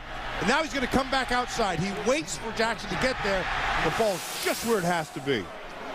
96 yards receiving for Jackson in this half on 6 catches. Down to 1:20 to go in the half. T.J. Moe, nice move after the catch to get the first down. He also got out of bounds. Far sideline at the 48-yard line. Mizzou with all 3 timeouts left. 1:17 to go in the half.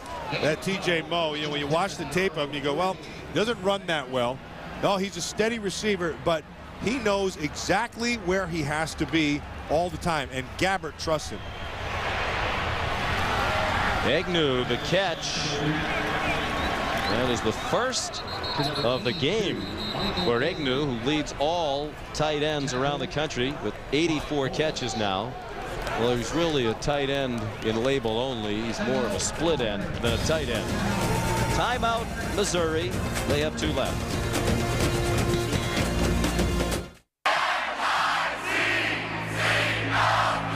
University of Missouri alumni know the road to success is paved in black and gold. Z-O-U. Z-O-U! Though you leave Mizzou, Mizzou will never leave you. Z-O-U. Forever.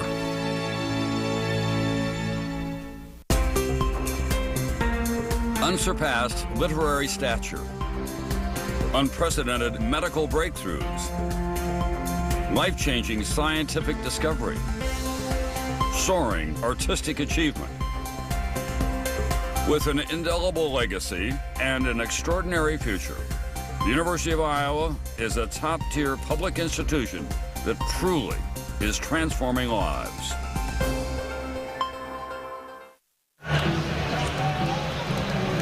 Both of these fan bases well represented in Tempe, Arizona tonight. Iowa and Missouri, a battle of the black and gold. And a house divided there. These bordering states, they recruit a lot of the same players. Kirk Ferentz said, we recruited Blaine Gabbert, we held hands with him, but we were never engaged. Gabbert throws near side. Wes Kemp looked like he got the first down with that turn and run after the catch. He's to the 36-yard line. 53 seconds to go in the half. Nicely done by Kemp. The Hawkeyes are trying to defend the sidelines. And Kemp was still able to not only make the catch, but get out of bounds on the sideline. How about that half for Gabbert? 262 yards. His season high is 361 for a game. He's not done yet. Against Texas A&M. Got a long way to go tonight. He's going a long way down the field, and a catch. Jarrell Jackson near the 15-yard line. He got popped by Brent Greenwood, but held on. Yeah, Sean, that is such a good throw. I want you to watch again. On top of this defender and in front of this defender. And the ball is, I mean, that's surgical. That's as good as you get. Look at his feet. Steve Young's always talking about the feet of the quarterback determines the throw. His feet right there are as good as it gets. 1st and 10. Goes to the right and threw it away. Smartly so. There's a lot to like about him tonight. Oh, boy. You know, sure is. Talk about the fundamentals of the quarterback position. His feet are always in good shape. He stays in balance.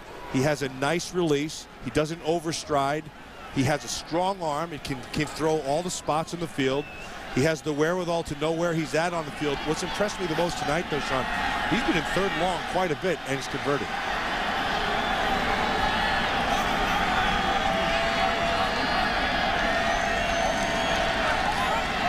Second and 10.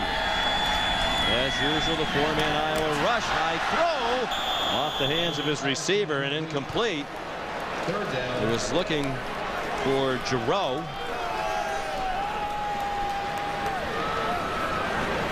It'll be 3rd down and 10. Another one. Another 3rd and long.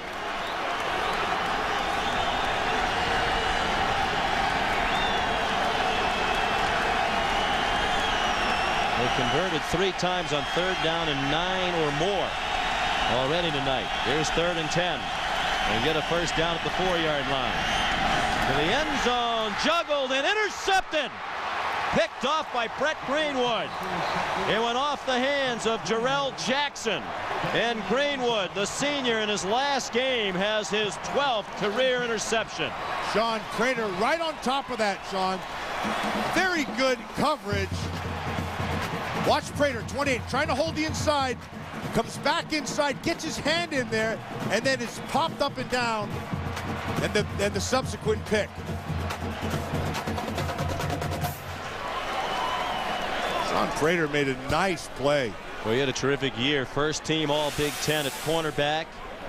First interception of the night for Gabbert on his 31st throw.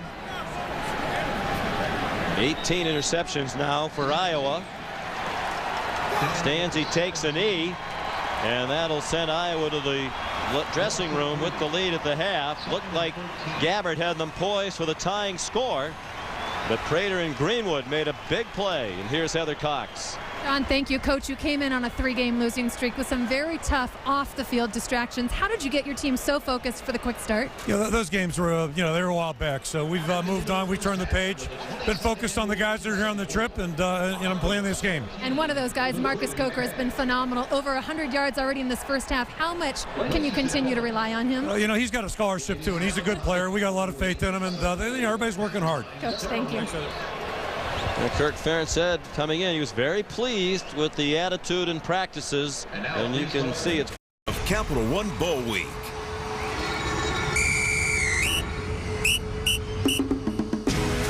Ladies and gentlemen, you have just witnessed sports history being made.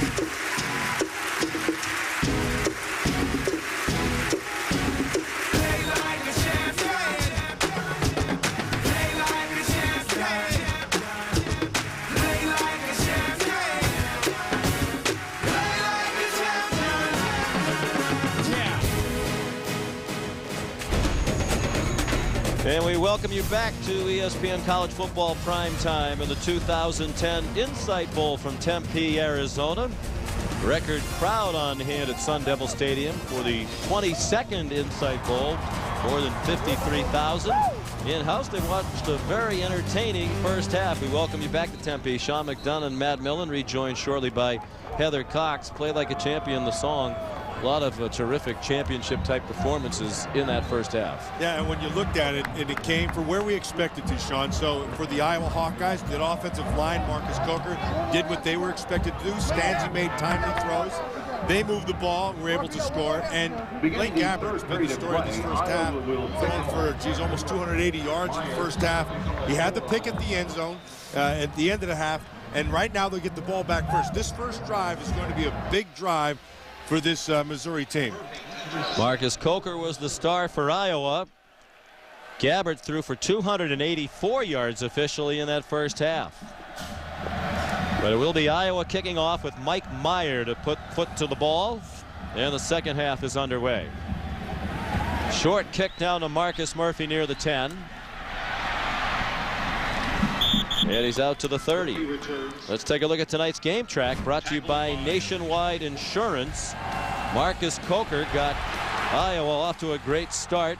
It's his second career 100-yard rushing game. He had a 62-yard touchdown run. And Jarrell Jackson frequently on the receiving end of those passes from Gabbert. And just when it looked like they were going to tie it up late in the half, the deflection, Sean Prater, great defense. Brett Greenwood, the interception. And Iowa went off with a 7-point lead. They led by as many as 14 in the first half. Gabbert firing to Wes Kemp.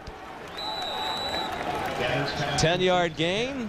Appears to be a first down. Sean Prater, the tackle. Here's Heather Cox. Sean, it was a very emotional, very intense, very vocal locker room for Missouri. In fact, Gary Pinkel was so loud that about half of the team that had to stay in the hallway because the visitors' locker room was so small could still hear everything that he was saying. The big frustration is their inability to stop the run. Remember, this is a red zone defense that has led the nation. Gary Pinkel needs to see improvement in the second half. Henry Josie carries for a couple.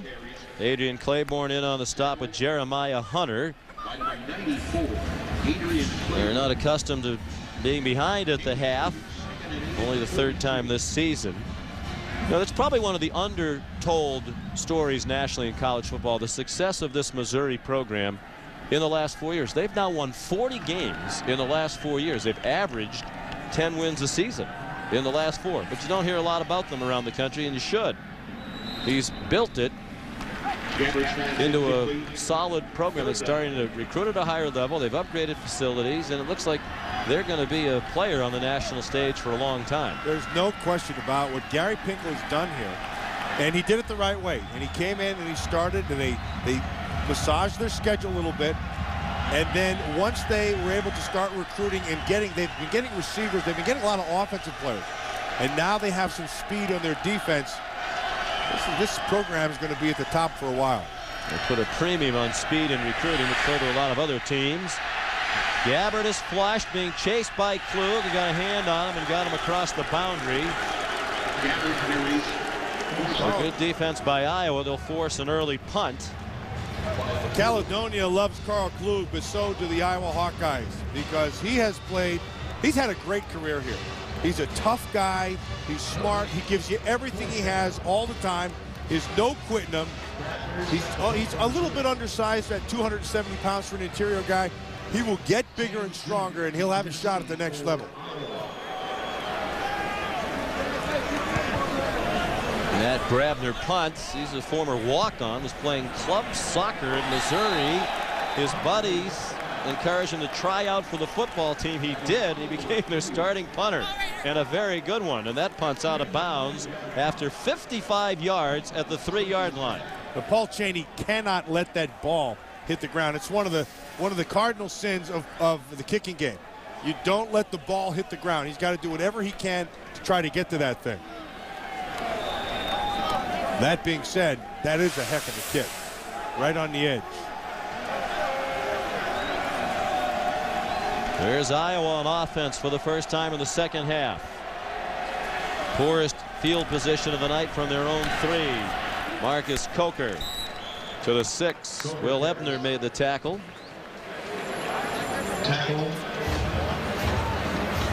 Coker from the Baltimore, Washington area, Beltsville, Maryland, DeMatha Catholic High School. He was consensus All-State in Maryland. In one game last year, ran for 392 yards and 5 touchdowns against Baltimore's Gilman School. That's a big night. That's a big night at any level. I don't care where you're at. Drove with his mom 18 hours on his recruiting trip to Iowa. He's out near the first down marker, about a yard short. And he said one of the things that attracted him to Iowa was the success of Sean Green. Doak Walker Award winner now in the NFL with the Jets. He thinks he's a similar kind of back. And that's a good call. Green. Yeah, good call by him. They are kind of similar. Now Sean Green's a little thicker than him. This kid's just a freshman, but the same type of style. He's a little faster than him, but physical, and he attacks defenders. 3rd down and 1. They went relatively quickly, and Coker bounces off the hit, and there he goes again. Run down from behind by Xavier Gooden. Help from Carl Geddes, but another long run, and it's a career night for Marcus Coker in just his 7th game of college football. 35 yards on this play. Did I mention that he attacks defenders? Right there. Run right over Jarrell Harrison, just physical. Lower the pad level, kept his feet moving. This is how you attack. All you high schoolers out there, that's called running behind your pads, and that's really well done. 157 yards on 19 carries for Coker. He has both of their touchdowns tonight as well. Stanzi, short throw, rare drop by Alan Reisner, the tight end. Xavier Gooden in coverage, but he usually catches that one. Sean, we talked about tight ends and who are tight ends and what a tight end has become. This is an old school tight end.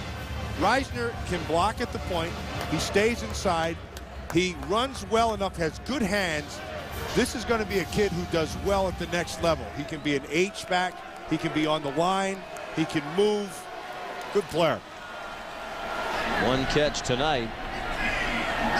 They love their tight ends. Tony Moyaki, Dallas Clark among the standouts who have played there. Keenan Davis the catch. It's funny, Kirk Ferentz said, when we lose a game, my wife Mary always says the same thing. You didn't throw the ball to the tight end enough. So apparently Mrs. Ferentz is a big fan of tight end play. Well, she's the unofficial OC. She's the offensive coordinator.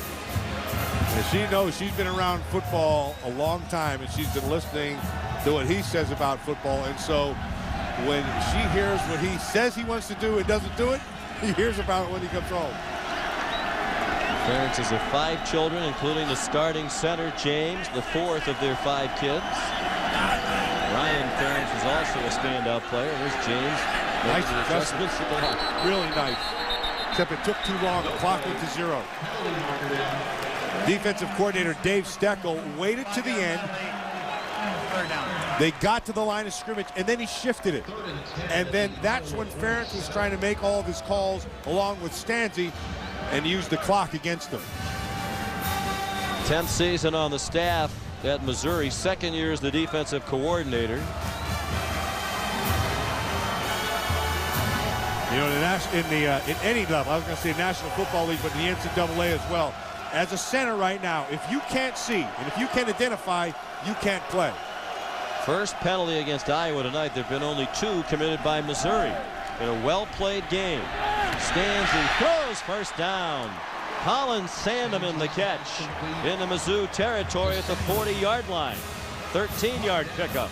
This time they showed the same look, and then they got out of it. And they only rushed 4 inside, and they were able to get good protection. And because of that protection, there's the zone behind it, and Sandeman sits down between the defenders, and Stanzi finds it. It's a Missouri team that had 38 sacks coming in, 6th in the nation, best in the Big 12. They have not sacked Stanzi tonight. Quick hitter up the middle for Coker, and another first down, ridden down by Xavier Gooden. They caught him right in the middle of a move and a blitz. They moved late, and then you're going to see, here comes the blitz inside. See, Ebner right there. Oh, and this is a tackle that has to be made right there. He's a free hitter, and he was influenced by the motion. And Ebner went a little bit to his left because of the motion. Instead, had he stayed inside, he'd had a stick for a loss. Dave Steckel says we're a big gap defense. Guys have to be in their gap. Sometimes they haven't been tonight. Stanzi on the rollout, throws to the far sideline, caught. Marvin McNutt inbounds, first down, 16-yard line, perhaps the 15-yard line. He's one of 5 Iowa players from the state of Missouri. He's from St. Louis, 14-yard gain. Watch how he comes back to the football. Really well done by McNutt. And he came up and went quickly. Stanzi ahead to the 13. I think they went quickly because they were afraid of a review that might have overturned the catch by McNutt. There's the catch. Does he have a juggle? Yeah, you don't know where the foot was right there, but they ran the play, and it's over. Let's take a look for the. Ooh, that's a good job by Stanzi getting him back to the line of scrimmage. Yeah. It looked like by the time he juggled it and then actually caught it there, that left foot might be on the boundary. Tough to tell. They got 2 with the hurry-up play to avoid the replay review. Stanzi, the corner of the end zone, a little too high for McNutt with Carl Geddes in coverage. Oh, Geddes and McNutt have been going after it all night long. Remember, McNutt beat him early in the game or down that right sideline. And then Geddes has been on top of him the whole time. See how he's trying to body position him? He's taking the way to the inside. That time, he was able to turn and find the ball. And when you can face the ball, you make that ball have to go over the top of the defender. Now, McNutt's a bigger man, but Geddes playing him well. There was a penalty against Missouri for hands to the face on that play. So a break for Ricky Stanzi in Iowa. That might have been it there on James. Yeah, they knocked James Ferentz's helmet off. You know what you like about Ferentz? He never stopped blocking him. He just wrinkled his nose and stuck it right in his chest. Good, tough kid, just like his old man. James won the Coaches Appreciation Award. That was picked by the assistant coaches, and they weren't just doing it to play up to their boss. They appreciate the coach's son. Marcus Coker inside the 5. Yeah, we talked about James Ferentz and his toughness, and that's one of the first things that you see on the tape. Now, he's a smart guy. He sees the whole field, and like I mentioned earlier, if you can't see, you can't identify, you can't play him there. Not a really big kid, you know, 275 pounds, just a sophomore, but he is tenacious and he's nonstop. And like I said, he's just like his dad.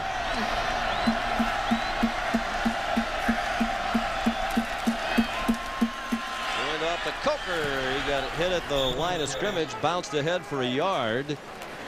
Alden Smith, the outstanding defensive end at the bottom of that pile. First team all Big 12 this year, despite missing 3 games with a broken leg. Alden Smith has some real speed, and he has some pass rush ability. And they use him in a variety of different ways. They like to use that speed. They use him on blitzes. They'll stand him up at times. They'll move him around.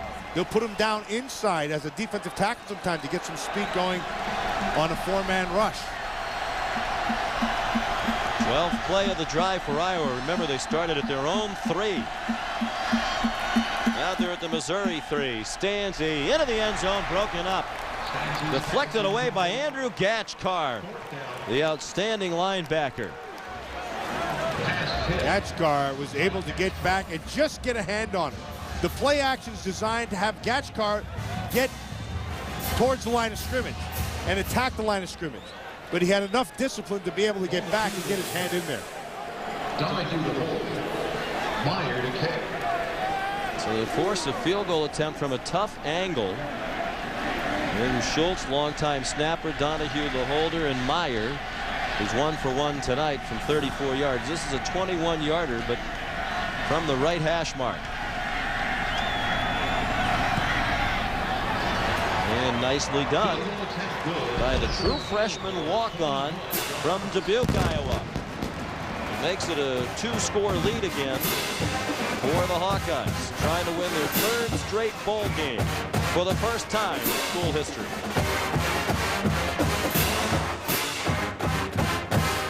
How about this one? Not big enough.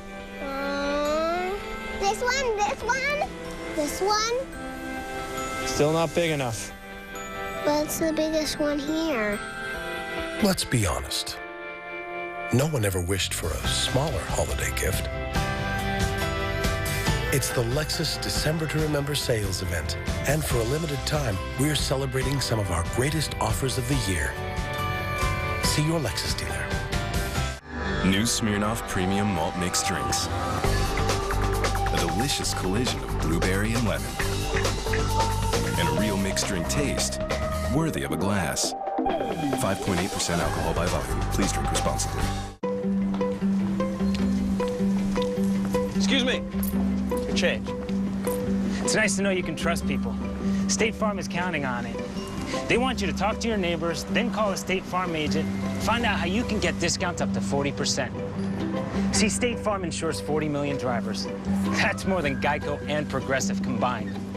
40 million drivers, more savings, and discounts up to 40%. So call an agent at 1-800-STATE-FARM or go online. Do you have an idea for an invention or a new product?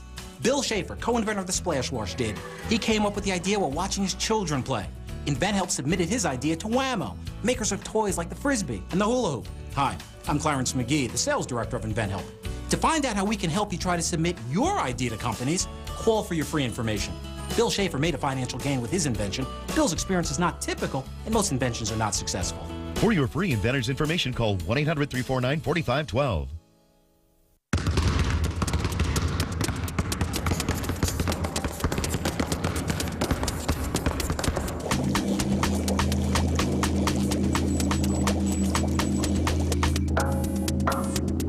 There are over 400,000 NCAA student athletes, and just about all of us will be going pro in something other than sports.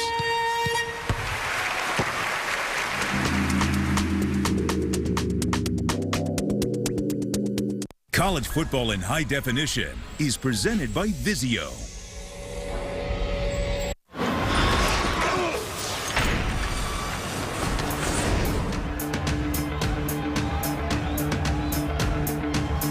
Happy holidays from all of us at ESPN, and welcome back to the Insight Bowl. Record crowd of better than 53,000 here to watch Missouri and Iowa. There's the DirecTV Drive to the National Championship bus that's here in Tempe.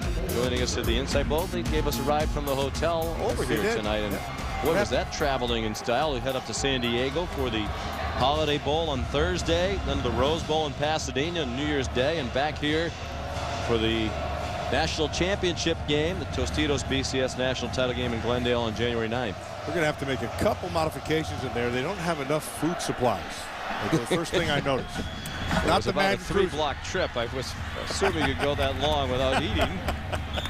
Nice tackle by Brad Herman on the run back by Marcus Murphy. And here's Heather Cox, who enjoyed the ride over on that bus today. It was quite luxurious, Sean. But guys, Missouri is actually without left guard Jason Palmgren. He broke team rules in the hotel while they were here in Tempe. He dressed but hasn't played a snap and is actually suspended, but they kept that a secret. Now, the reason this is big, every offensive lineman has started every game for Missouri all year. Consistency has been critical to their success. So Travis Ruth, the backup center, moved over to guard to start in Palmgren's place. And Matt, how much do you think that late change could be affecting this offensive line?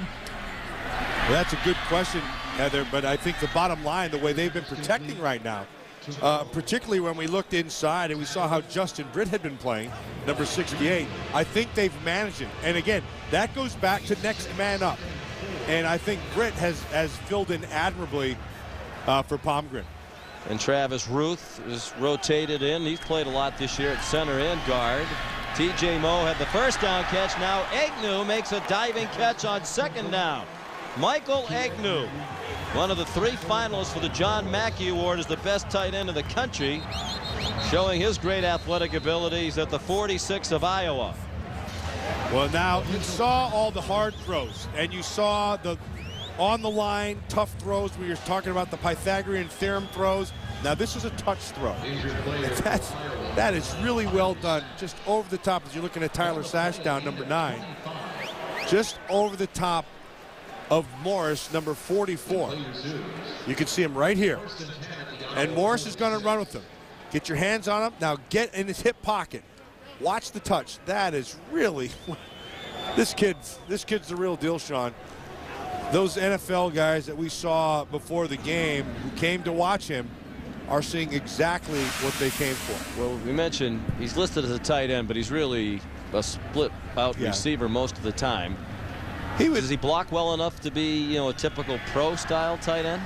No, he's not an on-the-line guy, but there's a place for him. There's a guy, those are move guys. Those are guys you can spread out.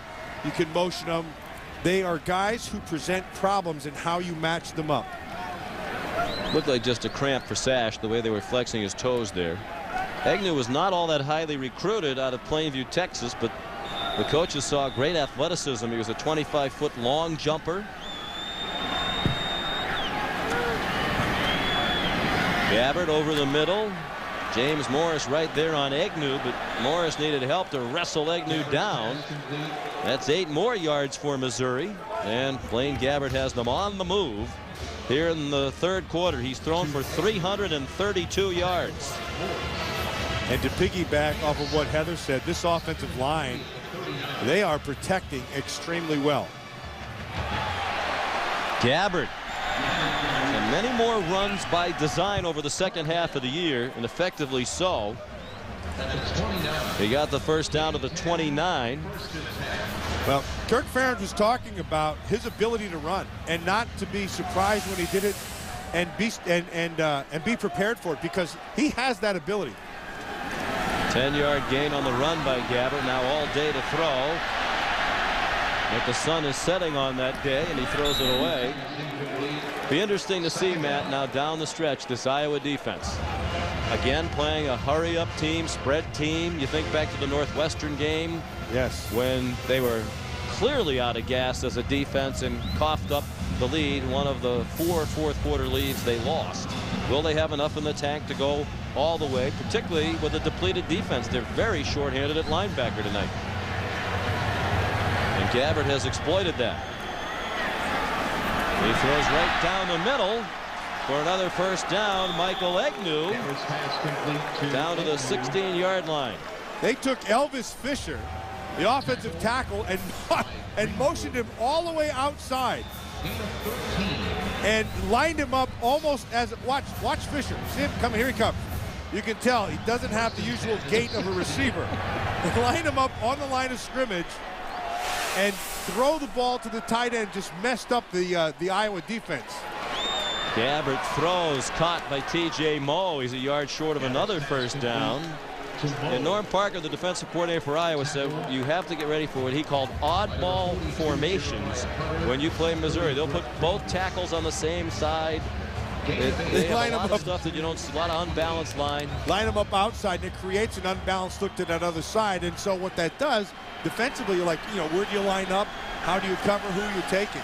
Gabbert design run, and he's into the end zone. Touchdown, Tigers.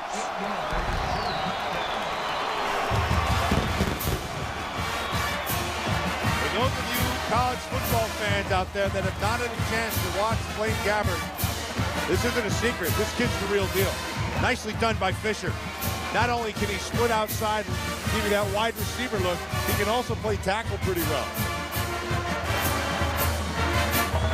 Gary Pinkel and David Yost are saying Gabbert's numbers aren't as prolific this year because they just don't have those big playmakers to give him the gaudy numbers game in and game out from a passing standpoint. That's his 5th rushing touchdown of the year. Grant Russell for the extra point. Back to a 3-point lead for Iowa as Missouri goes 77 yards in 8 plays.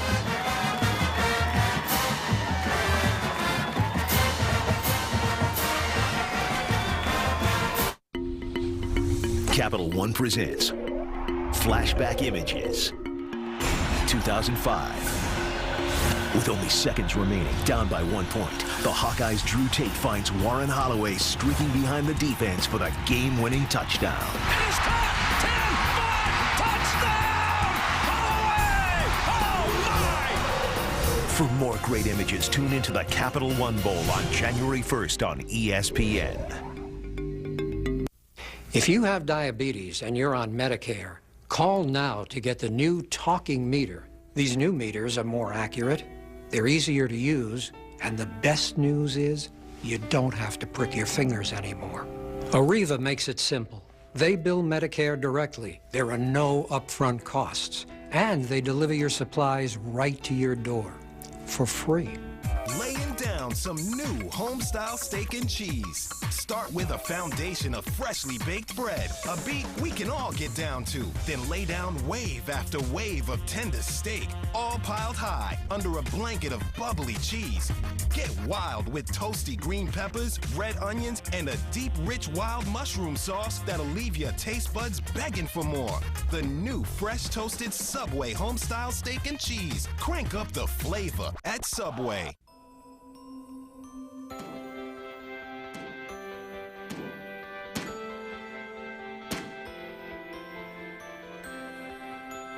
Let's be honest. No one ever wished for a smaller holiday gift. It's the Lexus December to Remember sales event. And for a limited time, we're celebrating some of our greatest offers of the year. See Lexus of Orange Park and Lexus of Jacksonville. Test. There's no obligation. You must be 18 years or older to call. ESPN College Football, the Insight Bowl, is brought to you by the Capital One Venture Card. What's in your wallet? Domino's. Oh, yes, we did. And H&R Block. Never settle for less.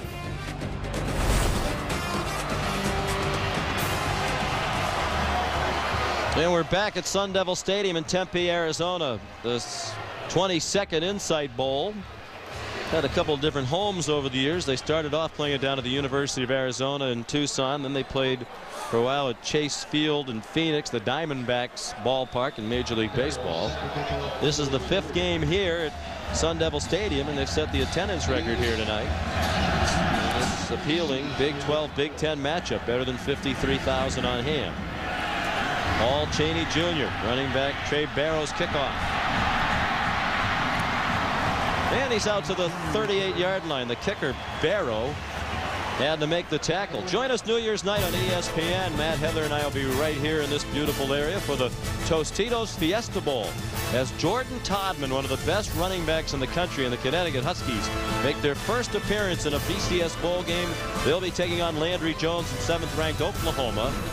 The Tostitos Fiesta Bowl, 8:30 Eastern, New Year's night on ESPN.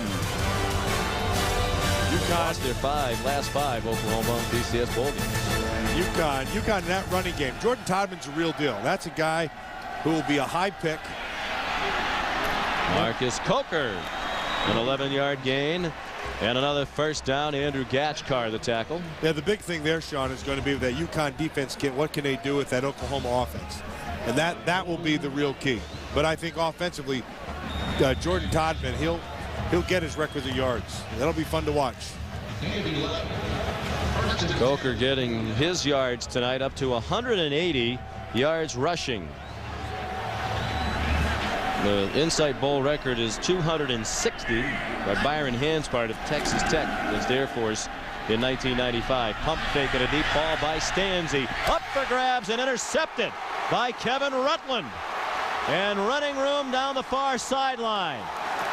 They're going to mark him out of bounds back at his own 43-yard line. Kevin Rutland, number 20, was in perfect position and then just tracked the ball extremely well. McNutt's trying to get to the top side of him. Now watch. He stays on top, runs to the top shoulder, track the ball. Well, that's really well done. And then has the feet to be able to come down. Now this kid, Rutland, he has NFL abilities. What he's really going to have to work on, well, he has the ball skills, he can run, he can do all those things. He's got to become a better tackler. If he does that, he'll have a complete game. There was a quarterback in high school, and he candidly admitted to us the other day it was difficult for him to tackle when he first got to Missouri. He had never done it. That's been a work in progress over his career. Michael Agnew, the catch.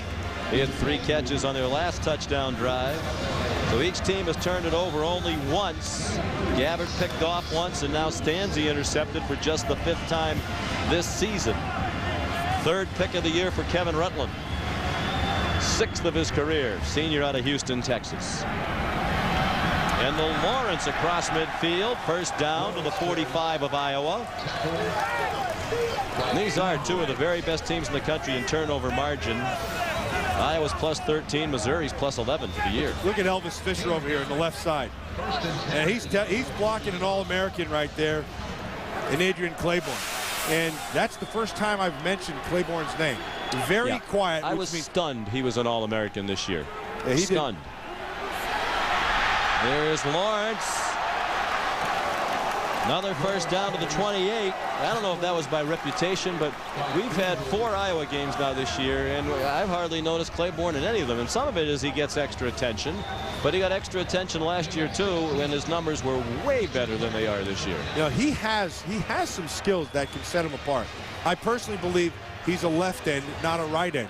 But having said that, right now, Fisher, that left tackle, he is handling him all night long. Claiborne has 1 tackle tonight. Gabbard throws, and it's incomplete. Out of bounds, juggled by Rolandus Woodland. By the time he corralled it, he was across the boundary with Sean Prater in coverage. Watch Woodland come back to the football. Does exactly what he's supposed to. He just can't quite hold on to it. Had he been able to control it at the top, he may have come down, but Prater was right on his coverage. He drove it, and came back to the ball as well. Is the Iowa defense fatiguing again? Are they going to squander another second-half lead? That's been the story of their season. They've been on the field a long time against Gabbert tonight, who's doing his thing. Caught. Egnew very near the marker. They're going to spot him, it appears, just short of the first down inside the 20. Now, Sean, to get back to Adrian Claiborne, the Missouri Tiger offense is aware of his skills also, because they are keeping a back and they're doubling him the whole time. They're not going to let him get the edge. Fisher has handled him for the most part, but he is getting help from a back most of the time. Number 19 on Mel Kiper's big board. 3rd and a yard, and Gabbert keeps it. That's kind of a double-edged sword for Missouri fans tonight. They want Gabbert to play great because they want to see another win and an 11-win season. On the other hand, you don't want him to play so great that these NFL guys are going to coax him into leaving Missouri when this is over. Well, he put his name in. He put his name in as a junior to be evaluated, and they'll give him a grade coming back. That grade is going to be a high 1. I'll be surprised if he doesn't take the grade and then run with it. Devin Moore weaving through this defense. First down. If you're an Iowa fan, you've seen this movie before. A defense that just looks like it is tired in the second half. 12-yard gain for Devin Moore. Watch Moore. Just really well done.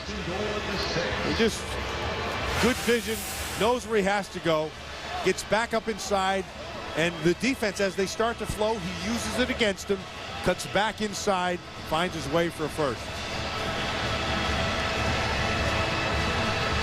And now Brett Greenwood being helped off the field. He's a stalwart of that defense. 47th career start tonight. There are the numbers. Last year they won 4 games by 3 points or less. This year 1-5 in games decided by 7 points or less. And all 5 of them, they were either tied or ahead in the 4th quarter. Pump fake to the end zone. Batted down, flag down. Intended for Egnew. He had Tanner Miller, a true freshman who just came into the ball game for Greenwood, in coverage. On the 2-yard line, automatic first down. And Missouri coaches and Gabbert pretty alert to the fact that Tanner Miller had just come in to the ball game, a freshman who's played very little football this year. Well, and you get thrust into position, and you want to be aggressive, and you have down here, hey, you have to stay on top of the coverage. And now Egnew they're going to go to him. This is one area that they're going to love to go to him. And Miller's on top of the coverage, and he gets flagged. Played in only 8 of their 13 games this year, Tanner Miller. There's the handoff to Devin Moore, and they're ready for him at the line of scrimmage. And we're down to 1.5 minutes left in the 3rd quarter. Missouri trying to take the lead for the first time in the game. Here's Heather. Brett Greenwood just returned to the field. The athletic training staff tested his neck, asked if there was any numbness or tingling in his hands. They also tested his strength. Once he passed all those tests, he got the green light to go back in. And that's important for this Iowa defense. 2nd and goal.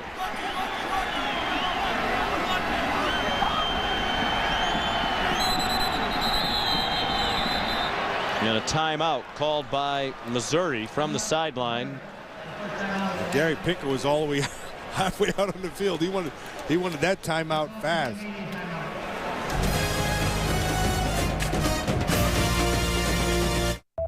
Can you identify the root cause, even if the roots go deep? You can.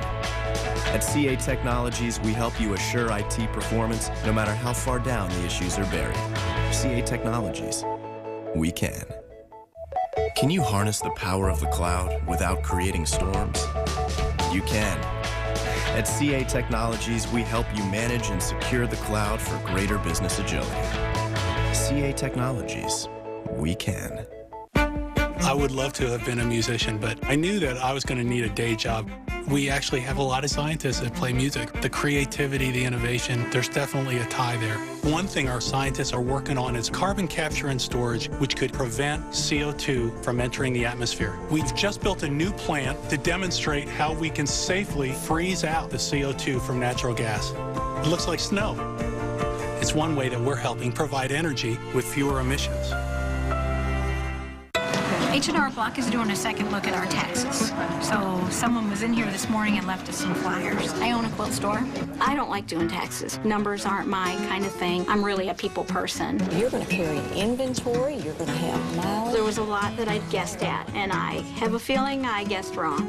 Are you ready? I think she's ready. Oh my gosh! It's 5,300. H&R Block. Never settle for less. Hey, Greenie, you know my favorite weekend of the year is back? I know, Golick. Dick's Sporting Goods presents ESPN The Weekend, the ultimate sports fan getaway at the Walt Disney World Resort in Florida.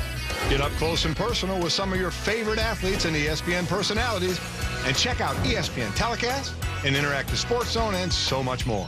For more details, including special travel packages, visit ESPNTheWeekend.com and book your trip today. Dick's Sporting Goods presents ESPN The Weekend, March 3rd through the 6th. Capital One Bowl Week continues through January 1st. You're watching ESPN, new home of the Bowl Championship Series. And welcome back to ESPN College Football Prime Time, the 2010 Insight Bowl. Sean McDonough, Matt Millen, Heather Cox. Iowa leads by 3, but in the final minute of the third quarter, Missouri poised to take its first lead of the night. 2nd and goal from the 3. Gabbard, quick throw and a catch and a touchdown for Michael Egnew.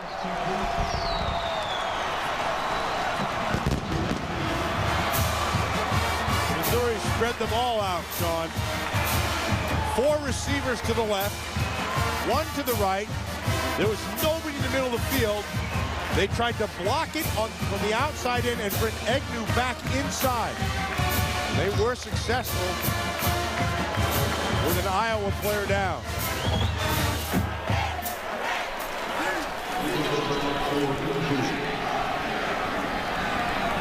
Egnew, the touchdown reception, is 5th of the year.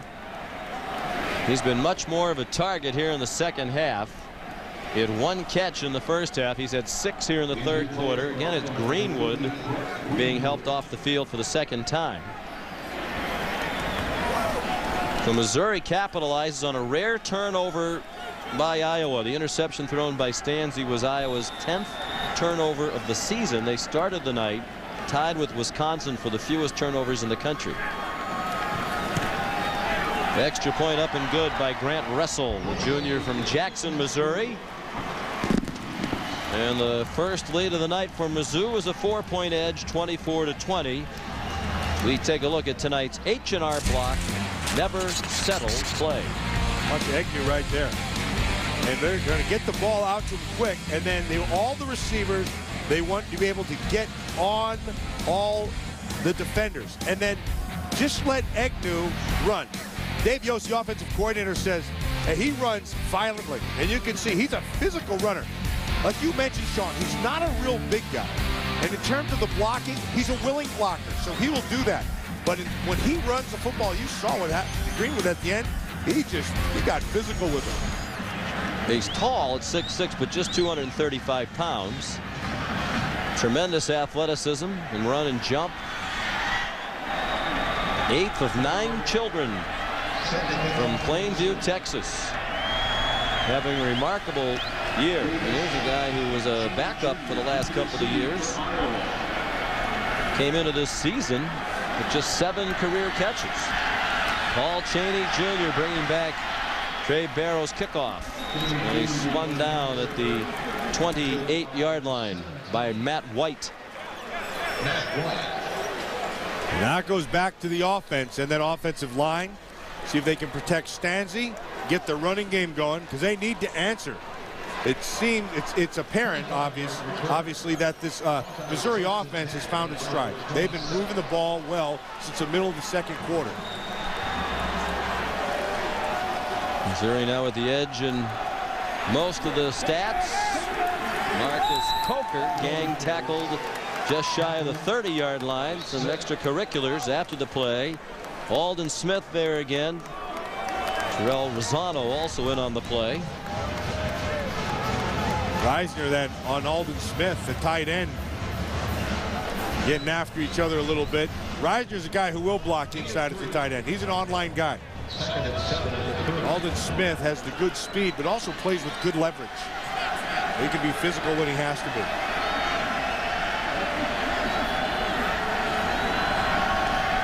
Likely to be the final play of the third quarter, unless it's an incomplete pass. It's caught by Chaney, then he lost the ball, and it's ruled incomplete. Whistle dead. It will not count as a touchdown for Gachkar, as the official on the far sideline says incomplete pass. Kevin Rutland knocked it out of the hands of Paul Chaney.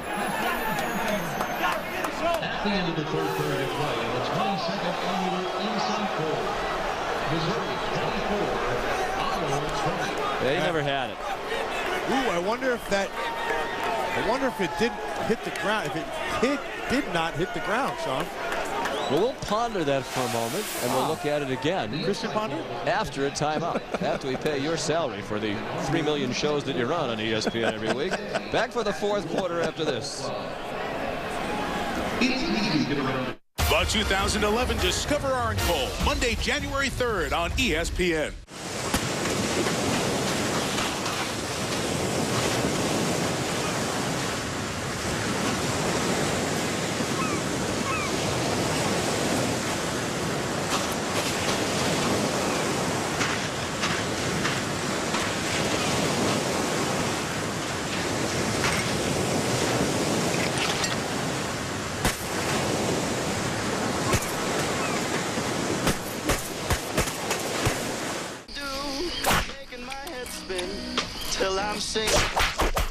Your favorite food's fighting you? Fight back fast with Tums. Calcium-rich Tums goes to work in seconds. Nothing works faster. Tums. We bring her in or we bring her down. I'm innocent!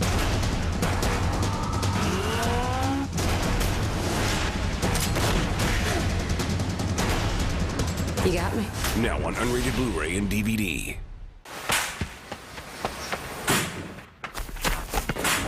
Many will hear the calling. Move it! Yes, sir!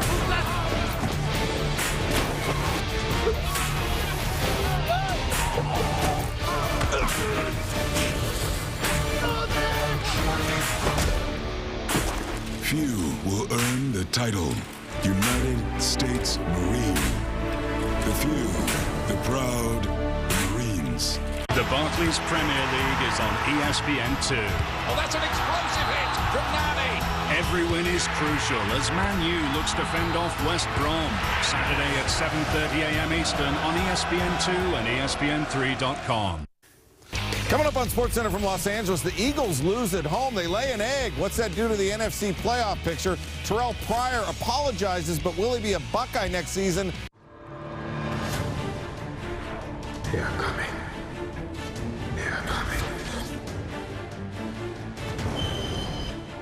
You can't fight this war on your own, Mr. Potter. Harry, the best hope we have. Watch the first 6 Harry Potter movies on demand and online. Plus, get exclusive, never-before-seen extras. Only with Xfinity. Harry Potter and the Deathly Hallows Part 1. For 2,000 years, we've helped the poor and comforted the sick. We've educated generations of children, developed the scientific method and college system. We support marriage and human life. Guided by the Holy Spirit, we compiled the Bible. We are the Catholic Church, with over 1 billion in our family, sharing in the fullness of Christian faith in the church started by Jesus. If you've been away, visit CatholicsComeHome.org today. Welcome home. At a location near you. Call 877-208-8031 now. Sean McDonough, Matt Millen, Heather Cox back in the Insight Bowl. Let's go back and take a look at that last play of the third quarter and see if this was a correct call. Yeah, it was a good call. And this is, watch Chaney. He bobbles it, and right there, it hits the ground, then he flips it up in the air, and Gachkar picks it up from that point.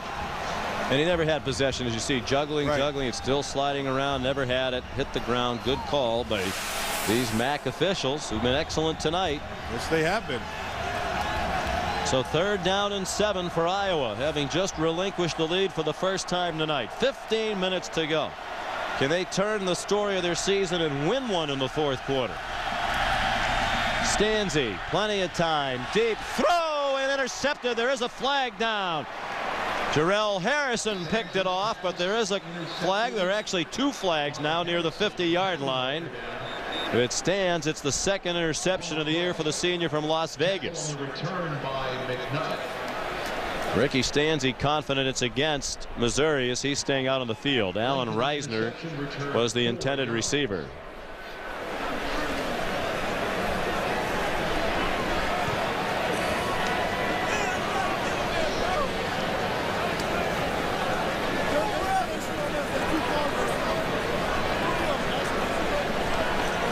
Gachkar didn't like it. Yeah, he heard it and didn't like it. Play.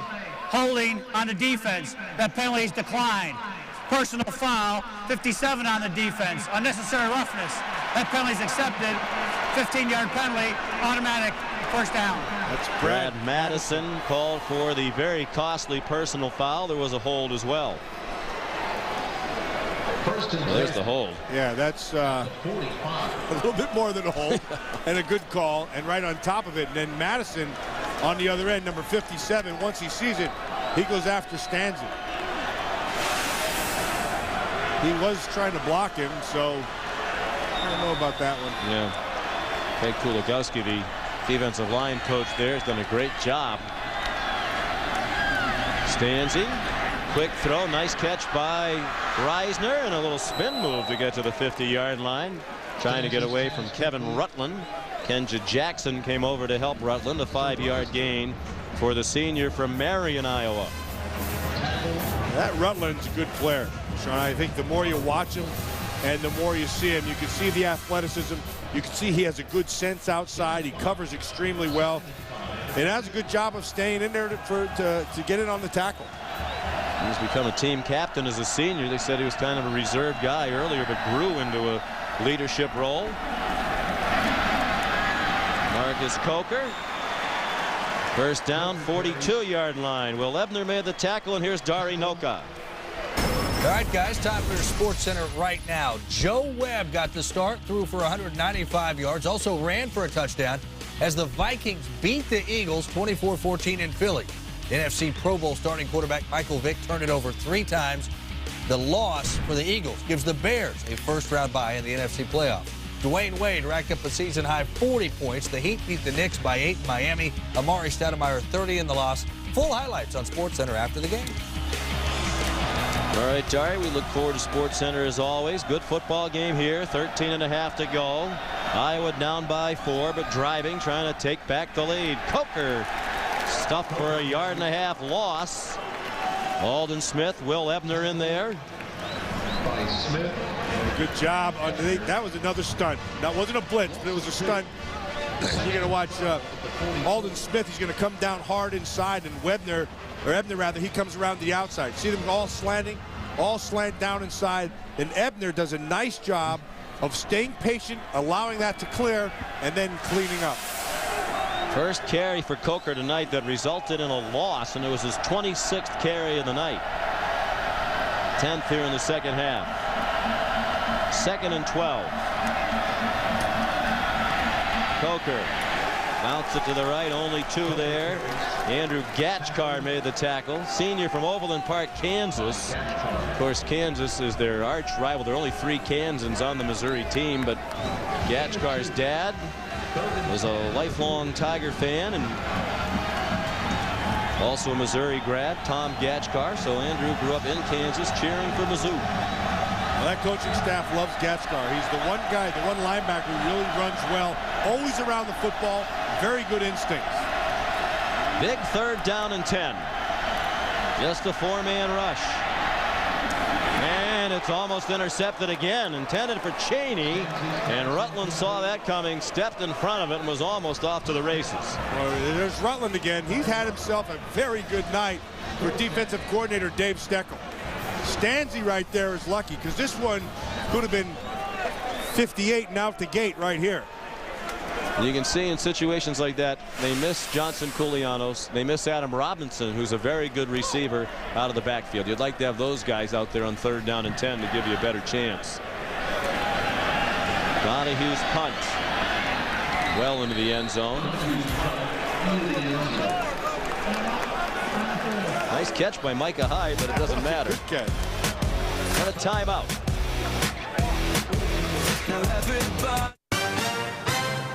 How does vanishing deductible work? That boulder is like your insurance deductible. Big and always hanging over your head. But vanishing deductible from Nationwide Insurance takes $100 off your deductible every year you're a safe driver until... Amazing! You saved me. Oh, it was just an analogy. But you're welcome. You're welcome. Oh. Nationwide is on your side. That's very good. Let's be honest. No one ever wished for a smaller holiday gift. It's the Lexus December to Remember sales event, and for a limited time, we're celebrating some of our greatest offers of the year. See your Lexus dealer. Hi, I'm Judy from H&R Block. We are in town to take a relook at your taxes and see if we can get you some more money back. Maybe you'll find something that we've missed. I own a quilt store. Not everyone gets money back, but we will try to find extra money for those that are entitled to it. Are you ready? 1426. Woo! 2,190. It's 5,003. Hey, it's their money. We're just here to get it back. H&R Block. Never settle for less. Hey, babe. I could really go for a snack.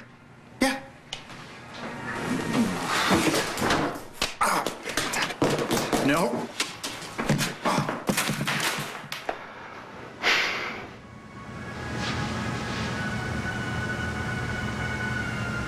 Get in the ball. You get in the ball. M&M's. Bring them all home. Really? Couldn't find a bigger ball, huh? Cowhide dries out.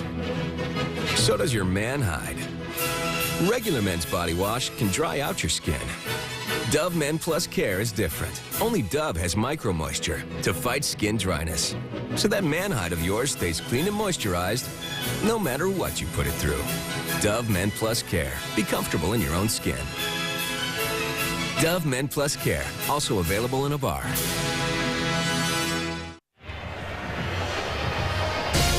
Capital One Bowl Week continues tomorrow on ESPN with 3 more games. First at 2:30 Eastern, East Carolina and Maryland in the Military Bowl presented by Northrop Grumman. Ralph Friedgen's last game as Terps coach.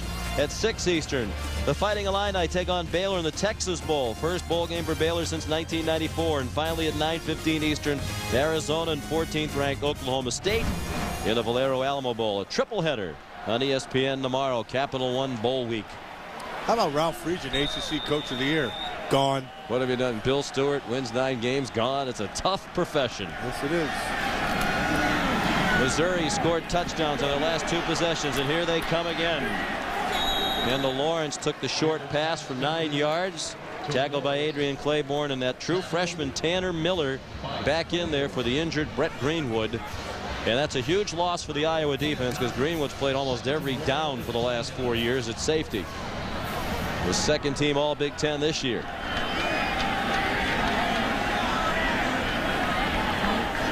Blaine Gabbert up to 378 yards passing. Trying to run for the first down. He didn't get it. James Morris stopped him. Here's Heather. Guys, Brett Greenwood is back on the field with helmet in hand, but he was back in the locker room getting x-rays on that neck. The injury is on the left side of the base of his neck. They took him back there for precautionary reasons. As I said, he did return, but has not gone back onto the field. But the fact that he has his helmet is a good sign. 11 tackles and an interception in his last game for Iowa, and you know he doesn't want to end it watching from the sideline. Movement on 3rd down and 1. 5-yard penalty, still 3rd down. That could be huge. 3rd and 6 at the 20. Big opportunity right here for the Iowa Hawkeyes. Boy, they had 2nd and 1. Gabbert didn't get it on the run. Now 3rd down and 6. Travis Ruth comes out of the ball game after his flinch.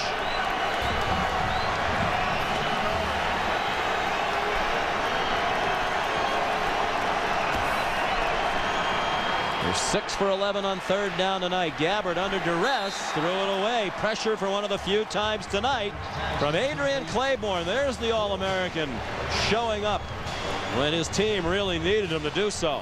Two things, Sean. First, they went man-to-man on the outside, and then here comes the pressure for Claiborne. Just jumps back inside, is able to beat that guard, Britt, to the inside. Well done. Gets the pressure, forces a throw. And they went man-to-man, and then they kept the safeties over the top, which is going to force a tighter throw. It took a little bit longer, and Claiborne's able to get there. Grabner, the rugby-style punt, short, caught in traffic, and then Paul Cheney got laid out by Kenja Jackson. We heard that. 35-yard punt and literally no return. Yeah, and we heard that all the way up here. And when I say all the way up here, it's way up there. Yeah. That's a good hit. There are satellites closer to Earth than we are in this press box at Sun Devil Stadium.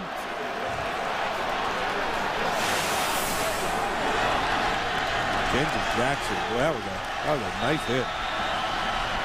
And Missouri couldn't convert on short yardage. That could be huge. Mentioned all the fourth quarter losses for Iowa. Part of it is the offense hasn't done enough to help protect those leads. Can they do their part for the Hawks here? As Coker goes to the 46, a 5-yard gain on 1st down. And so, Sean, what do? You can see they won 4 games decided by 3 or less in 09. This year, they lost 5 by 7 or less. But their recipe is not going to change. And so they're going right back to what they had, how they started. To go back, let the offensive line control, run the ball, control the ball. Coker has blockers out in front, has a 1st down. Across midfield to the 49 of Missouri. Alden Smith made the tackle. You know, the defense for Iowa's gotten a lot of attention for those squandered leads, but in some of those games, it's a matter of you get one more 1st down on offense. Exactly. The defense doesn't go back out there. And admittedly, Kirk Ferentz would tell you there's times where the management of the game wasn't as good as it could have been. He could have done a better job. Now that being said, they're going back to basics, and now it's Coker. 200 yards and counting. Yeah. Just his 7th college game. The future is bright for Marcus Coker. Nothing there. Again, pads popping. Will Ebner. Jimmy Burge, nose guard in there. Number 91, sophomore from Houston. Kenja Jackson also right in the middle of that thing. That Burge kid, 91, that's a fun kid to watch. Now, he's not a real big guy. He's about 290 pounds. He's kind of a squatty body. But he plays with very good leverage. Probably wrestled, I would guess, because he has very good hips, stays nice and low, hard to run at.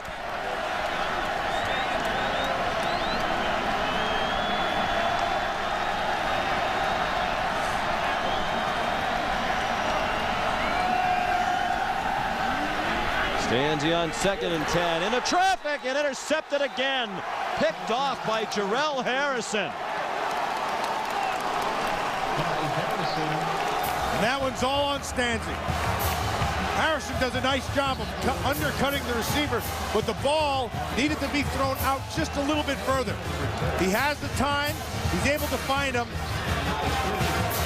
Just underthrew him. So Stanzi has thrown only 4 interceptions all year. He's thrown 2 here tonight, and nearly a third. You'll recall Harrison had one a moment ago that was nullified by penalties against Missouri. They're reviewing the previous play. They want to make sure he caught it. If Brad Herman had Harrison beat, he had him all the way. The ball was underthrown. He was able to come back underneath and get it. Well, they review it. We'll step aside. Can you identify the root cause, even if the roots go deep? You can. At CA Technologies, we help you assure IT performance no matter how far down the issues are buried. CA Technologies. we can. Can you harness the power of the cloud without creating storms? You can. At CA Technologies, we help you manage and secure the cloud for greater business agility. CA Technologies, we can. Let's be honest. No one ever wished for a smaller holiday gift. It's the Lexus December to Remember sales event. And for a limited time, we're celebrating some of our greatest offers of the year. See your Lexus dealer. It's time for the Bud Light Playbook. Today, spelling counts, even in football. We're on the Jumbotron! Look!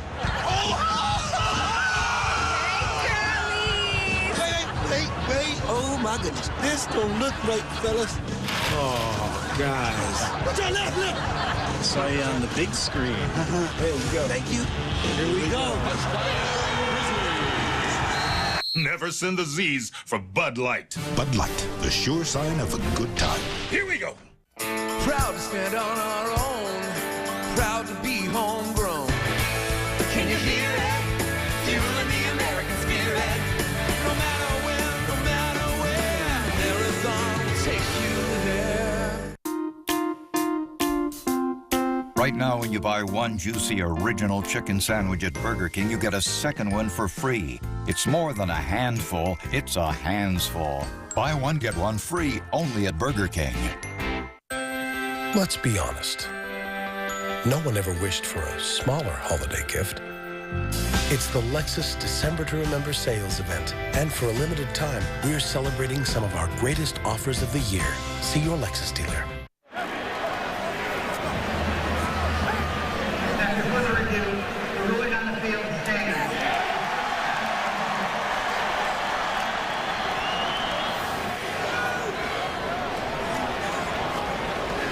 Here's another look at it, and we looked at it several times during the break, Matt. It didn't look like there was anything to overturn the call. It was ruled a catch, an interception on the field by Jarrell Harrison, and nothing that could overturn it after the review.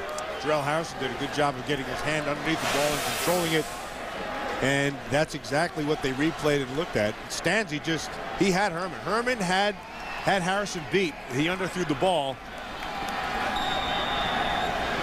2 interceptions tonight, and he's gotten away with a couple of other throws that could have been picked off.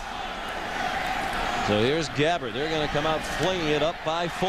TJ Moe spun around but not tackled, and finally taken down, but it looks like a first down just across the 41 for Missouri. Tanner Miller made the tackle.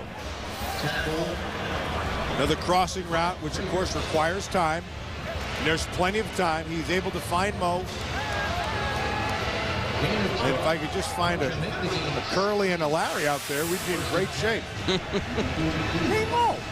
Well, Moe's had a terrific year. He's another guy who thought he was going to be a backup when the year started. Wound up with 77 catches in the regular season. Here he comes again. Another first down across midfield. Chased down from behind by Sean Prater.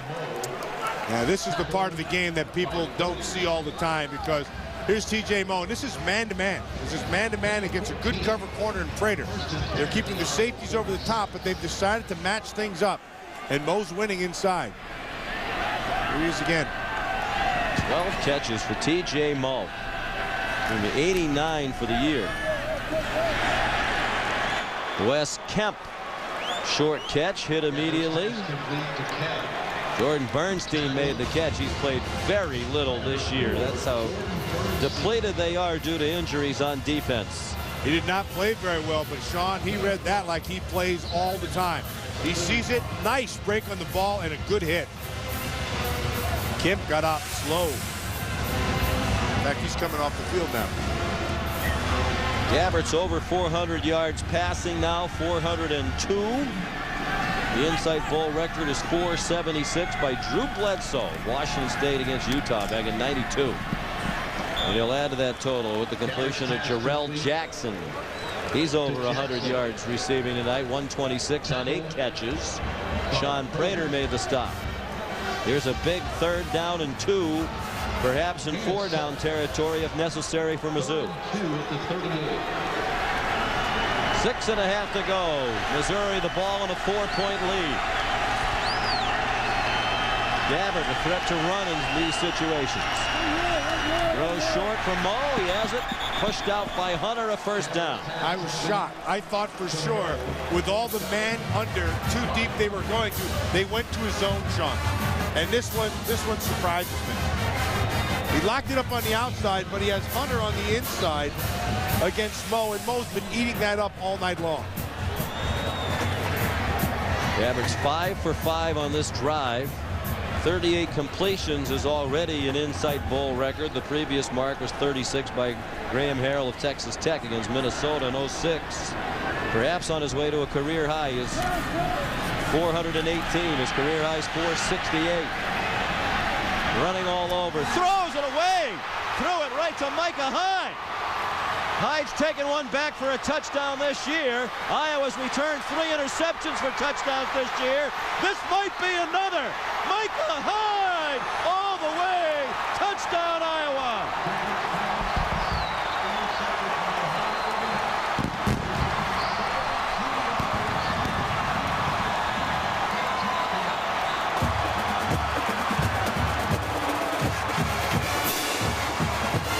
Awesome effort by Micah Hyde.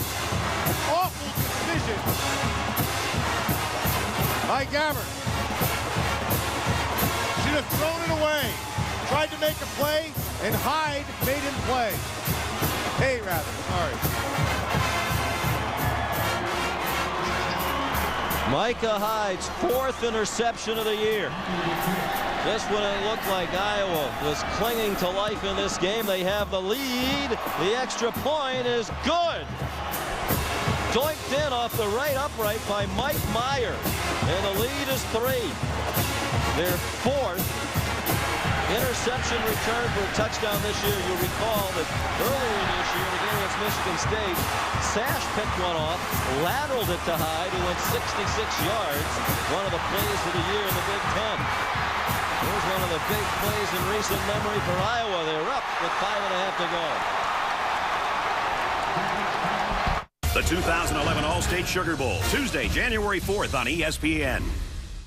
I really should be in the market, but the volatility? Exactly. I'm this close to retirement. That's the money I need to live on. You know, Prudential has this video you should see. My advisor recommended it. Where do I see it? RetirementRedZone.com. I learned some things there that really helped. Like? Like how to invest now when it's your retirement income at stake. Huh. I'll check it out. Need a smarter approach to investing for retirement? Watch our video at retirementredzone.com. Then talk to your financial professional. Right on the money. $522. That's what people save on average when they call me to switch to Esurance. If they switch to Esurance online, they could save 522 clams. I could save them 522 smackers. You talking dough? Bread. Benjamins? Scratch, greenbacks, moolah, cheddar. Simoleons. Don't try to outsave me. He's the saver. I know he's the saver. You could save 5. For 2,000 years, we've helped the poor and comforted the sick. We've educated generations of children, developed the scientific method and college system. We support marriage and human life. Guided by the Holy Spirit, we compiled the Bible. We are the Catholic Church, with over 1 billion in our family, sharing in the fullness of Christian faith in the church started by Jesus. If you've been away, visit CatholicsComeHome.org today. Welcome home.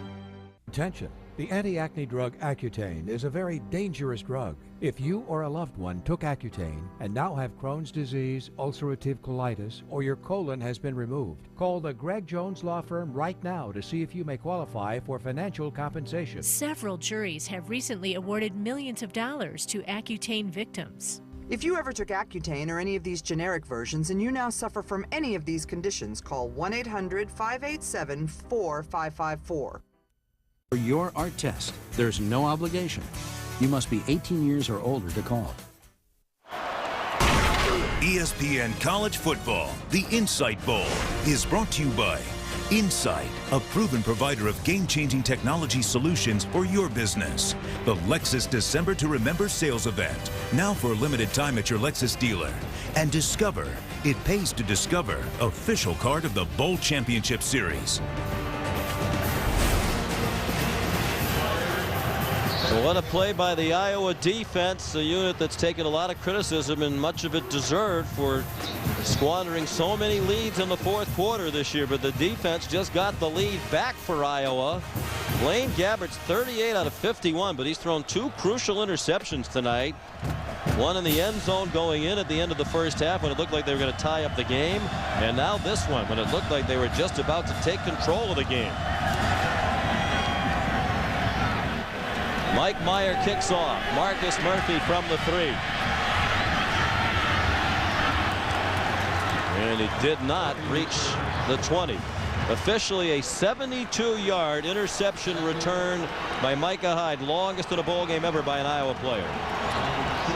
Well, you can see right here, he decides, Kemp, number 8, decides that he is going to turn into a blocker. And Gabbert never sees it. And so he tries to touch it over the top of Hyde. The touch is not there. And then Hyde, right here, Bernstein, number 4, just gets enough a piece of him that allows him to get the edge. And then he was gone. Well, can the Iowa defense protect a fourth quarter lead again? 4 times they failed to do so. And in their other loss this season, they couldn't protect the fourth quarter tie at Arizona. Tanner Miller made the tackle on T.J. Moe. Hey, that Moe's an impressive kid. Not a fast kid, but boy, he knows how to get open. 14th catch by T.J. Moe. That ties the bowl record most receptions. Desmond Briscoe at 14 for Kansas against Minnesota in 08. Devin Moore has the first down out to the 32-yard line. Under 5 minutes to go.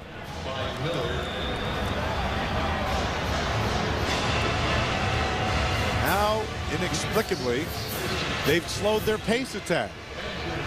Kind of interesting. I think they might try to speed it up, too, with the history that Iowa has of fatigue on defense in the fourth quarter. And they generate a rush with Ford. They did for a moment, but then Klug slipped down, and Gabbert throws it away. James Morris running in coverage with Michael Agnew.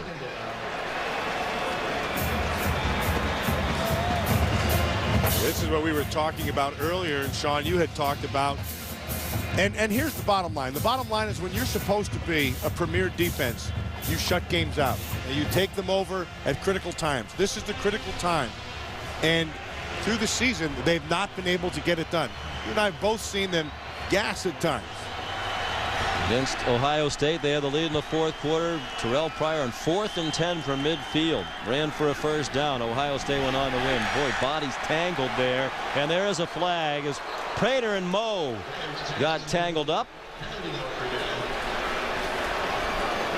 Prater was arguing with the back judge that wasn't his fault. Holding on the defense, number 28. It's 10-yard penalty, automatic, first down. But Bob Stinson did not agree. First down, Missouri. Moe versus Prater. Prater's trying to build a wall. That's a good call. Yeah. Moe gave him a little shove at first, but then, Prater just grabbed the arm and pulled him right down. Yeah. That's been a nice battle all night long. To be the 80th play run by Missouri. That's a lot. Iowa's had 53 snaps on offense.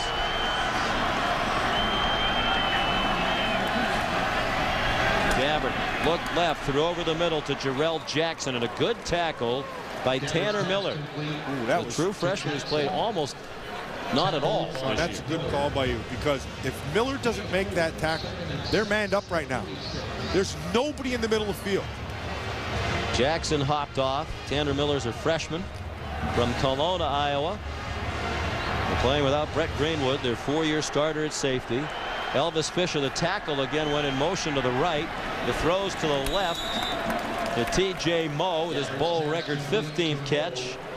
Very near a first down across midfield, shoved out by Sean Prater. Boy, it's been tight coverage. The windows have been small, and by that I mean the area that you're allowed to throw in have been small because Prater's been on the coverage. They come up to the line, 3rd and 1. They didn't convert earlier. That false start penalty was costly, but Gabbert got it there. Well, T.J. Moe had never been a receiver until he came to college. He was a quarterback in high school, running back. But They thought he might be a defensive back when they recruited him. And he said, I didn't care. I just wanted to be a Missouri Tiger. Wherever they wanted me to play, that's what I was going to do. And boy, has he become a prolific receiver. Well, he came into the game with 77 receptions. He's going out with another, what, 15 more? Yes, and we're not finished.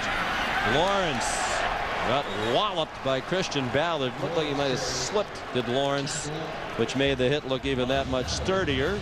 Short gain on the play, about a yard. See Christian Ballard, number 46 in the top, and they are, this is, out. Yeah, you can see Sean, they're gassing again. This is a tired defensive line. This is the strength of this defense. But they look tired right now. Under 3 minutes to go. All 3 timeouts remaining for both teams. Missouri the ball down by 3. Gabbert takes off running. Couple of yards. Pursued out by Broderick Binns, junior from St. Paul, Minnesota. He's a backup, so they are trying to get some fresh legs in there, and Binns does play a lot. Nice decision by Gabbert to pull it down and take off and run. It appears that if he doesn't have Mo, he's not going to too many other people. The old line coach over there, Kirk Ferentz, thinks that the Missouri line is holding. They've thrown it 55 times, I believe, without an offensive holding call. 2.5 to go. 3rd and 6, a rear Iowa blitz, and they got to him. Looked like James Morris again off the corner, the true freshman linebacker. They don't blitz often, but they've had a couple of well-timed blitzes tonight. Old Norm Parker, you're going to see him right here. Norm Parker, he dials it up. He shows that it's man-to-man. Gabbert doesn't see it. The tackle doesn't slide out. The guard's trying to come from inside out, can't get there. And Morris puts the pressure on, sets up this big 4th down. They're going to go for it. Thought they might punt with 2:20 left in all 3 of their timeouts. All they would need is a field goal, and they get it back to force overtime. 4th and 6. Gabbert throws low. Is it caught? Yes! Ruled a catch by T.J. Moe. What a night he's having. First down, Mizzou at the 33-yard line. That's a great throw. Great catch. Moe goes down to 16th. That is just, arms are underneath. They're going to look at it. Yes, they are. To see if he didn't have control before he went out of bounds. Yeah, it was tough to tell on that first replay from this angle again whether that ball wobbles around a little bit.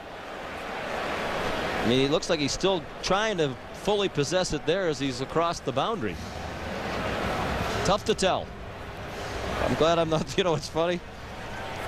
At halftime, I ran into the replay official and the communicator, Tom Workman and John Kors. Said, hey, kind of an easy night for you. And they said, yeah, you wait. Something's going to happen at the end of the game.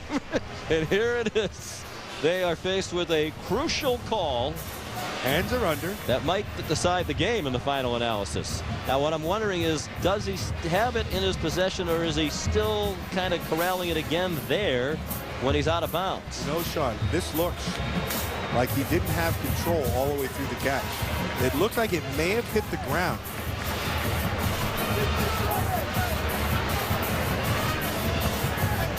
He has his hands underneath. That one you can't really see. Does it go any further than that? Apparently it doesn't. When he bounced, if they kept, I don't know if our guys in the truck, if we can take it any further than that, because the question is, does he kind of regather it in exactly as he goes across the boundary?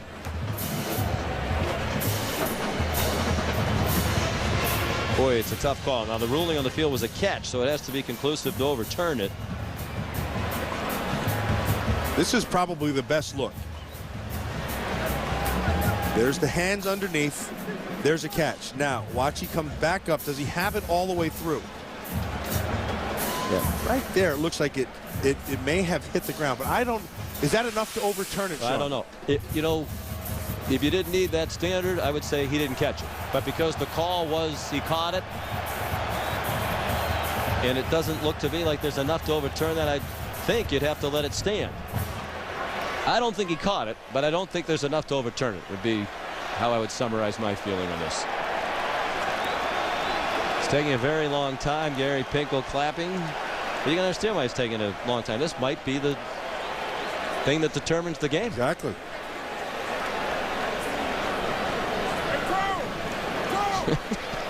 I do think back to that conversation. You wait, something will happen. We'll have a tough call at the end of the game. Well, they got exactly what they thought they might get in that replay booth. Regardless of the outcome, what a night TJ Moe has had. And they've put their best cover corner on him. If it's taken this long, how could it be conclusive proof to overturn it? Would now be my question. After further review, it's an incomplete pass. It'll be Iowa's ball, 1st and 10. Well, I give them credit. I think they made the right call, Matt. I just didn't think they'd make it because you could hide behind the well, it wasn't conclusive, which gives the replay people an out. So give them credit in the booth for making a courageous call. I think it's right.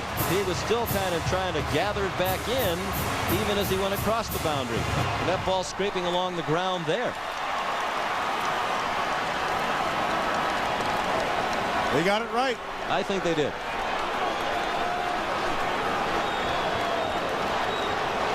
He just goes for another snatch of it right here. Yeah. Again, he's still trying to corral it, and he's out of bounds. Okay, so there's still 3 timeouts. They have to stop him here to get this ball back.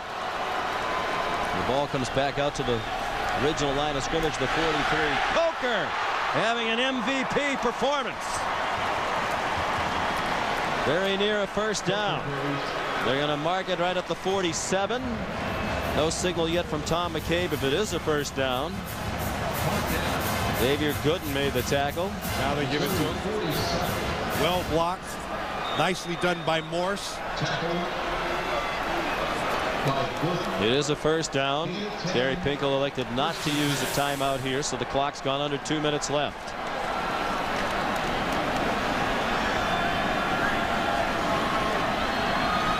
.212 yards, most ever in a bowl game, rushing. Marcus Coker, the true freshman. Without Adam Robinson tonight, their leading rusher. 1 yard gain.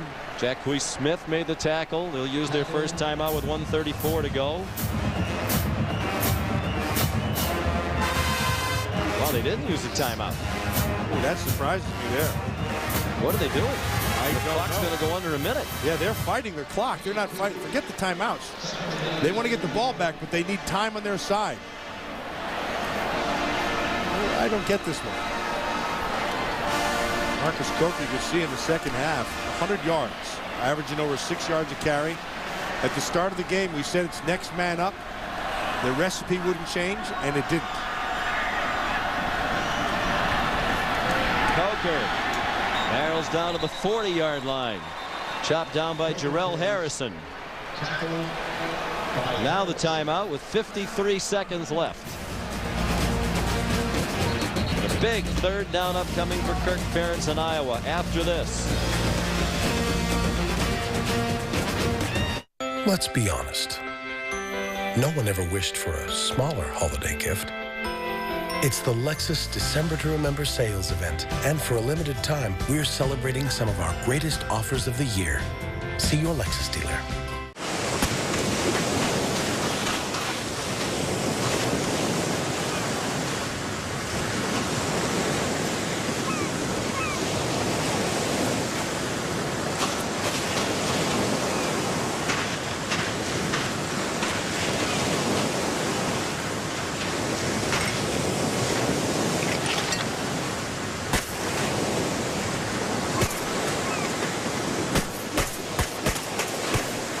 $100 for a pair of jeans? Give me a break. I wear Lee Premium Select because they fit, they're comfortable, and they cost less than $50. And according to studies, I've been told they make my butt look good. Researcher. Getting comfortable never looked so good. Do you have an idea for an invention or a new product? Bill Schaefer, co-inventor of the Splash Wash, did. He came up with the idea while watching his children play. InventHelp submitted his idea to Wham-O, makers of toys like the Frisbee and the Hula Hoop. Hi, I'm Clarence McGee, the sales director of InventHelp. To find out how we can help you try to submit your idea to companies, call for your free information. Bill Schaefer made a financial gain with his invention. Bill's experience is not typical, and most inventions are not successful. For your free inventor's information, call 1-800-349-4512. I don't want to get up. I don't want to go to work. I hate mornings. great. I have 20 minutes. No time for coffee. Hello, my friend. Can't get it together in the morning? Try 5-Hour Energy. It's simple, effective, and unlike coffee, it's ready right now. No waiting, no hassle. Let's do this. 5-Hour Energy, the no wait, no hassle way to a great morning. Our apologies to Gary Pinkel. Our bug on the bottom of the screen there was incorrect. He did not have all 3 timeouts left. He had only 2. You'll recall he ran onto the field to call a timeout late in the 3rd quarter. So that's why he was waiting, because he didn't have 3 timeouts. He only had 2, so now he has 1 with 53 seconds to go. And a must stop here for his defense on 3rd down and 3. See what defensive coordinator Dave Steckel does here. If he stacks the box. This Here would they go. be the ball game if Iowa could convert. Stanzi rolls out and throws to Reisner. How about that call? He may go. Alan Reisner down to the 1-yard line.